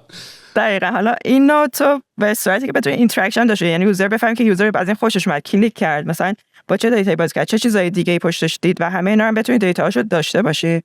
و تو حالت لایو کسی هم که مثلا حالا به عنوان اینفلوئنسر معمولا میشینه جلوی لایو، توانایی در بیان کردن کلا باید داشته باشه و این حرفا، میشینه جلوی لایو و مثلا کالا رو در معرفی میکنه توی حالا لایو کامرس، اینا که بتونه در واقع جوابگوی خیلی از سوالایی که تو لزوما وقتی یه کالایی دارید ریسرچ می‌کنی، اینطوری که بعد مثلا 10 تا مثلا می‌خوای یه دوربین بخرید 10 تا دوربین رو وام کنی، اینش فلان اونش فلانه. اما اگر مثلا چون سهیلی که این همه مثلا بالاخره کارش اینه که این تجهیزات رو واسه خوش گردآوری کرده، انواع مدل مثلا دوربینا رو احتمالاً دیده، بیا در مورد فلان دوربین حرف بزن، من در جا همینو می‌خرم دیگه، یعنی مثلا فکرم نمی‌کنم. اینم مدلیه که حالا کلا یه بخشش از اینجا هم بود که خیلی ترندیه که اساساً از شرق اتفاقاً داره میره به سمت غرب. یعنی تو مثلا تو آمازون لایو رو الان آورده، حتی من اخیراً دیدم که داره سعی میکنه حتی توی مثلا دیگه اکسپریانس هوم پیجش و اکسپریانس اصلی همه یوزرش هم مثلا این لایو رو ببره. اما خیلی توی دنیای شرقی تو هر کدوم از این اپ ها رو کلا واکنی این بخش ویدیو یا بخش لایو و کلا توی مثلا این اپ ها میبینی، به خاطر اینکه این هیومنایز فاکتوره خیلی تاثیر. بعد اینفلوئنسر هم اساسا از اونجا اومده، یعنی اصلا این تاچ اینفلوئنسر ها اساسا خیلی از روندی که آدما از شرق وارد غرب شده و مثلا ترندی که اساسا از این طرف داره میاد. مثلا این چیزی که من خودم مثلا حالا توی دیجیکال بودم خیلی بحثش این بود که ما یه جایی اساسا در مورد شروع کردیم به صحبت کردن که بریم سراغ حالا رودمپ سوشال کامرس و ایده از HQ تریویا نیامد. اون بازیه بود که یعنی اولین بار کار خیلی باحالی کردی رو دیگه، واقعا تو رو موبایل لایو میرفتی رو گوشی و یه مسابقه داشت برگزار میشد. دقیقاً بهترین نمونهش همون HQ تریویا است که بعدا به مدل‌های مختلف تو کشورهای مختلف با نام‌های مختلفی مثلا برگزار تو اینجا مثلا اسنپ کیور راه انداخت واسه این مدت. نه خیلی وقت نیستش، شاید 2-3 سال خیلی بیشتر، 2-3 سال نیستش اصلا دیگه. ما با کپی اونا کپی میکنیم، با فیل اونا هم فیل میشیم. دقیقاً. آره. اما چیزش این بود و این بود که خیلی خب من حالا چون این رودمپ رو هم میدونستم به هر حال داره میاد و از طرف دیگه هم ما خودمون توی دیجیکال خیلی پروداکت ها رو از بیس خودمون سایه دقیقاً همین چیزا هم وجود نداره دیگه. مثلا تو بری یه جایی یه سرویس بگیری به خود، یا نرم افزار انبارداری وجود داره، برو از همون مثلا سرویس بگیر و این حرفا. یعنی این چیزا هم خیلی کم تره حداقل توی ایران، تو خیلی از جاها که به تو دسترسی داشته باشی اساسا به خیلی از این نرم افزارا که اساسا بری ازش سرویس بگیری. این بود که بعد به این رسیدم که خب من واقعا دوست دارم این کار، یعنی واسه خودم شروع به کار کردم. این هم یه چیزی بود که حالا خود پارتنرم مثلا ما خیلی سال پیشتر با هم دیگه شروع کردیم مثلا در مورد این اصلا صحبت کردن که آقا چجوری میشه مثلا ویدیو رو اینتراکتیو بسازیم. به خصوص تو ادویکیشن داشتیم مثلا فکرش رو می‌کردیم. بعد من کم کم این ترندای کامرس رو دیدم، حرفا یه جای شروع کردم مثلا اندازه مارکت‌ها رو درآوردم و دیدن اینکه چقدر دارن بزرگ میشن. از یه طرفی هم حالا میگم واسه خودم این بود که مثلا این رودمپ بالاخره چیزی که ما تو دیجیکالا فالوش می‌کنیم و بخشی از سوشال کامرس این که بتونین اکسپریانس حالا اینفلوئنسرها که داره میاری دور خودت جاری جمعش می‌کنی، چون ما یه تاچی هم از این اینفلوئنسر در واقع کامرس حتی ایجادش کردن دیگه. یعنی یه پروداکت دیزاین توی دیجیکال بنام پروداکت مگنت که مثلا جنسش از این جنس بود و این حرفا، و مثلا جواب خوبی هم مثلا گرفت. یعنی که مثلا متریکایی که کلا داشت ترک می‌کردیم، هرت متریکای خوبی رو نشون دادم و داشت رشد می‌کرد. حرفا این بود که گفتم خیلی خب من میتونم بیام این پروداکت رو بزنم، در حالی که حالا میتونم با خود دیجیکال اینو جلو ببرم و بتونم یه پروف اف کانسپت ببینم، اینو توی حالا مارکت خارج از به خصوص وقتی درش فکر کنم که از به حال بخش از پلن اینه که بتونم از ایران برم بیرون، بتونم به عنوان یه در واقع ایده‌ای که دارم و بتونم از ایران ببرمش شروع کنم روش کار کردن، شروع کنم مارکتایی که حالا دارن کار میکنن، شرکتایی که توی هم مشابه همین کارو شاید دارن میکنن مطالعه کردن اندازه بازار رو و اینکه چه کسایی میتونن مثلا یوزر باشن و بعداً بتونیم مثلا مشتری بگیرین، حرفا رو مطالعه کردن که دیگه افتادم تو این که دیگه واقعا حدی جدی شد و دیگه مثلا بخشی شد که دیگه دارم الان توی این صحبتی که داریم با هم دیگه میکنیم احتمالاً مثلا 2-3 روز دیگه یه کمپین داریم با خود دیجیکال میریم برشم دارم نگاه میکنم به اینکه 2-3 تا در واقع حالا جز این که دارم میبرمش خارج از ایران 2-3 نفری هستن که مثلا تو خارج از ایران دارن شروع میکنن باهاشون صحبت کردن واسه جنس پارتنرشیپی که بتونیم یه همچین سرویسی رو بده، حالا تو بیزنس‌های خیلی کوچیک‌تر فعلا، اما بعد از اینم حالا چشم انداز رو بتونم بزرگش کنم. تو مثلا یه سرویسیه که مثلا چطوریه، تو مثلا یه اپیه که شروع می‌کنی لایو ویدیو مثل تویچ، مثل تویچ میری یا مثل تیک تاک که الان داری میری آدما لایون و قابلیت اینتراکشن، نگوشیشن و شاپینگ داره، یعنی مثلا فرض کن تو تیک تاک تو بتونی همونو بخری. دقیقاً، یعنی تو اینفلوئنسر میاد اینجا، اون کسی که قرار لایو بره حالا لایوش که شروع می‌کنین تو پلتفرم خودش، اینتراکشن مختلفی از اینکه پروداکت کارت میتونه بذاره، میتونه سوال بپرسه، میتونه مسیجی ووچر مثلا حالا توی لایو خودش بده، چت داره، لایک داره، با یوزرش اینتراکت میکنه، با دیتایی که ریل تایم داره میبینه کنارش که ببینه آدما مثلا اینو من معرفی کردم اینقدر کلیک کرد و مثلا حالا سناریو لایوش رو میتونه بر اساس اون مثلا بهتر بکنه و مثلا آدما رو اینگیج تر کنه، چون در نهایت یه بخشی اینه که تو به عنوان اون کسی که یعنی اون اینفلوئنسری که داره لایو میره داره تاثیر میذاره توی اون فانل خریده. آدم هم از این جهت واسه شون جذابه که این فانل خرید داره کوتاه می‌کنی واسه شون، به جای اینکه خوش بر سرچ کنه آقا من می‌خوام مثلا برم یه دوربین بخرم، حالا کدوم دوربین بخرم، 10 تا پروداکت پیج وا کنم و برم دیتیل پروداکت اینو بخونم که کامپیر کنم این پروداکت اینو با اون یکی، حالا این دیتیلش پر شده یا نه.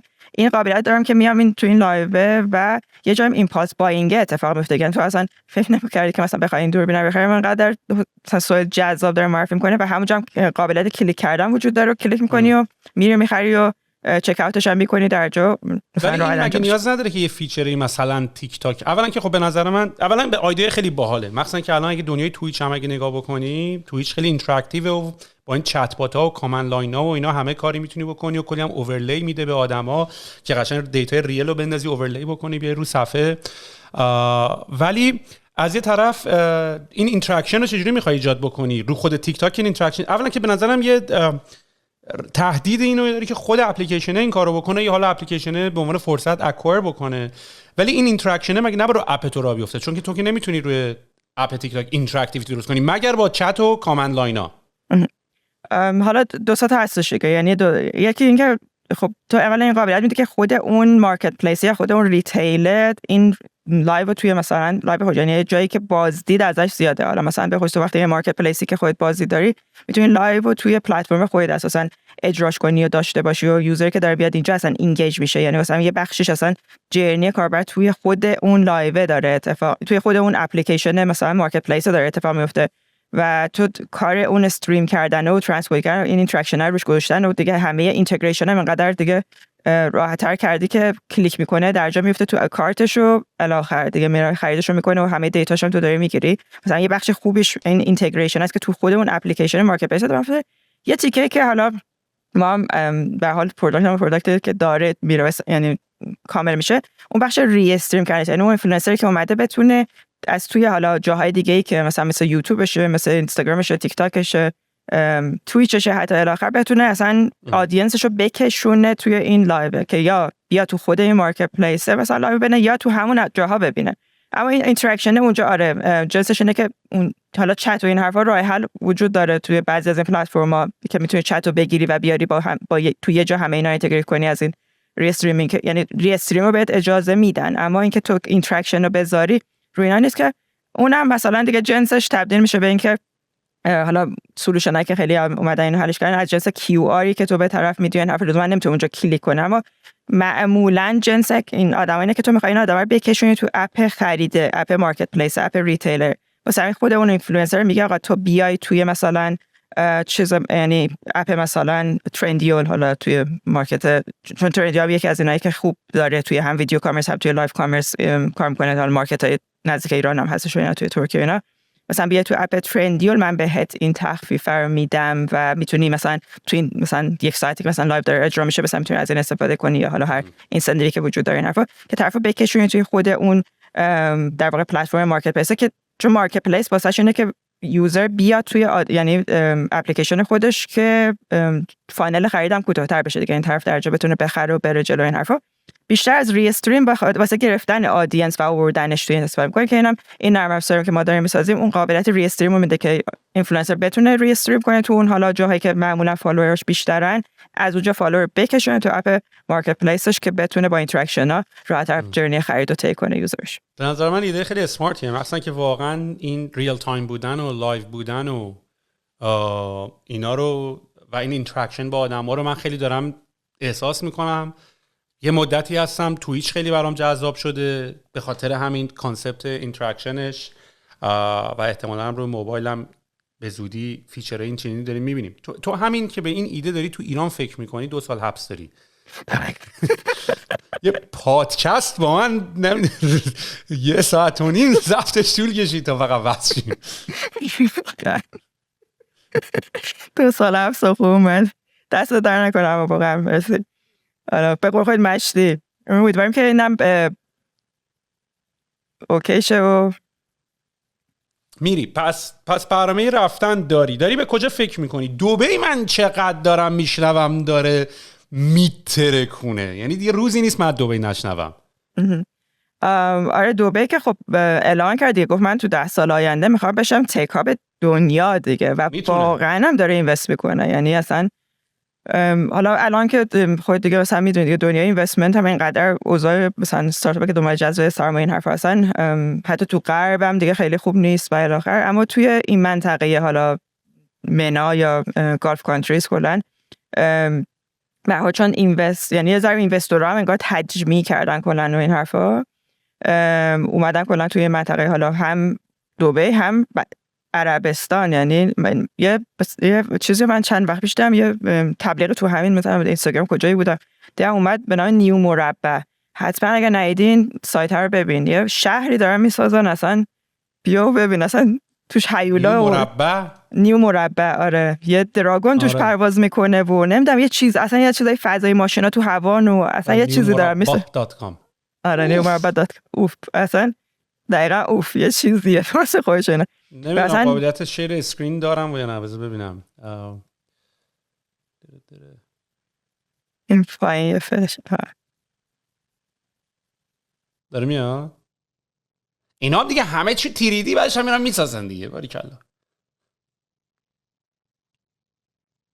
این مربع است. آره مربع مکعبه. نه توی شهر نیو مربع یه نیو مکعب وجود داره. مکعب. نو وی. آره این شهرش نیو مربعه که حالا یه شهریه که همه چی هم الکتریک و فلان فلان فلان و وسطش یه نیو مکعب وجود داره که این چیزی که میدونی یه کعبه جدید وجود بیاد. آره اما باریکلا خیلی دلش میسوزه. میتونستیم ایران و ما میتونستیم این کارو بکنیم، هم ریسورس انسانیشو داشتیم، هم برای بچه‌هاشو داشتیم، هم پولشو داشتیم، هم هواش، همه چیشو داشتیم، همه چیشو واقعا. آره من حالا میگم توی مارکت‌ها بخاطر آدم از میدل ایست میاد از فکر، یعنی من به خصوص توی جنس اینکه بتونم تراکشنی ایجاد بکنم و بتونم مثلا کسایی که میشناسم یا جایی که میتونم ریچ کنم توی مثلا همین گالف کانتریز یه ذره دارم ریچش میکنم. یه مقداری هم حالا به خاطر اینکه به هر حال تو باید بخوای با خارج از ایران کار کنی بری یه جایی خارج از ایران اینکورپوریت کنی و مثلا توی این پروگرامایی که حالا هستش واسه استارتاپ ویزا و الی آخر که بتونی اصلا شرکت بتونی خودت بری اقامت بگیری، حالا به خصوص وقتی که ایرانی و اساسا پاسپورت ایرانی داری و یعنی ایرانی حساب میشه، یه ذره این کار سخت دریه بخوای مثلا یه بیزنس اینترنشنال بشه، حتما باید یه جایی اینکورپوریت بشه. که حالا فعلا رفتم به سمت اروپا، مقصدم فعلا رفتم سمت پرتغال به خاطر اینکه هم اکوسیستمش یه ذره بگم لیزبون بری حتما. آره هم بچه‌ها هستن اونجا که میشناسم و این حرفا، همین که یه ذره آسان‌تره یعنی توی این پروسه هایی که مثلا وجود داره واسه اینکه بتونی مثلا یه سر ویزا رو ردیف کنی و الی آخر مثلا پروسه های ساده ترین نسبتا داشت این حرفا، هم بچه‌ها ماشاءالله یه برانچ اصلا ما چیز بزنیم از استارت این اکوسیستم استارتاپی ایران توی لیسبون به نظرم بزنیم یا توی یه جای تو اروپا، برلین، لیسبون، آمستردام، همه هستن. یعنی منم دارم فکر کنم، منم احساس کنم غرب داره غرب، یعنی به من حالا منظورم حالا بیشتر سیلیکون ولی و این وراست. البته هنوز خب در یه قطبی از بازی هستن، یعنی وقتی این استارتشیپ رو هنوز دارن توی جنگ فضا دارن برنده میشن. الکترونیک ویکل یا ماشینای برقی باز حالا تسلا بد نیست، ولی خب باز این ورم دارن بیتره کنن. یعنی الان واقعا یه مقداری قدیم فاصله اینقدر بود، ولی الان خیلی فاصله نه تنها داره کم شده که دارن جلو هم میزنن. دلار داره یه مقداری وزنش رو دست میده و کلا به نظر من داره الان دوباره شیفت قدرت و حتی تالنت داره میره اونور. یعنی قبلا انتخاب میکردن که همه بیان اینور، ولی الان داریم انتخاب میکنیم که خودمون بریم اون طرفیا. بسی عالی ندا، خیلی حال کردم، خیلی ازت یاد گرفتم از این بحث استراکچر کمپانی. ایده‌تو خیلی دوست داشتم. حالا بیشتر شاید با هم یه سشن بذاریم مثلا به چالش بکشیمش، میدونی، یعنی اتفاقا من این سشنایی که بشیم یکم راجع به پروداکت پینگ پونگ بازی بکنیم و خیلی دوستش دارم. و حالا امیدوارم هم که هر جا که به دردت میخوره و برات مناسبه بری و امیدوارم هم به زودی ببینیمت. ان شاءالله. من خیلی امیدوارم حتما با هم دیگه حالا در تماس هستیم.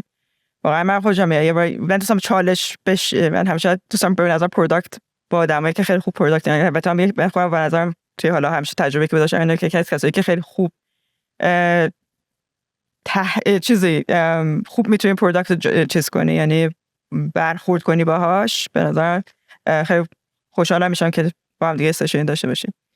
خیلی دمت گرمه واقعا. امیدوارم که حالا این کاری هم که داره میکنی تو این پادکست ها ادامه پیدا کنه. به نظرم خودش یه اتفاق خیلی خوبیه، یعنی همین که اصلا با هم دیگه یه گپی میزنیم بعد از این همه وقت، من اصلا چندی وقت بود با هم دیگه خبر نداشتیم. آدم روشن میشه. آره یاد قدیما بکنه یه جاهای این حرفا. همه اینا چیزه آخه تجربه‌های مختلف هست که مثلا توی لاین دیگه رفتی یه تجربه کردی، مثلا یه جای دیگه رفتم یه تجربه دیگه کردم، دوباره رسیدن یه جای توی نقطه به هم دیگه کلا خیلی جالبه که بتونه آدم. آره دیگه، این کالکتیو کانشس باید بچرخه دیگه، وگرنه هر کی که نمیتونه تنها همه تجربه‌های دنیا رو بکنه. باید بشینیم حرف بزنیم ببینیم کی چیکار کرده. آره رواله. ندا دمت گرم. دوباره ان شاءالله به زودی با هم صحبت می‌کنیم. مشتی هستی زیاد. خدافظ.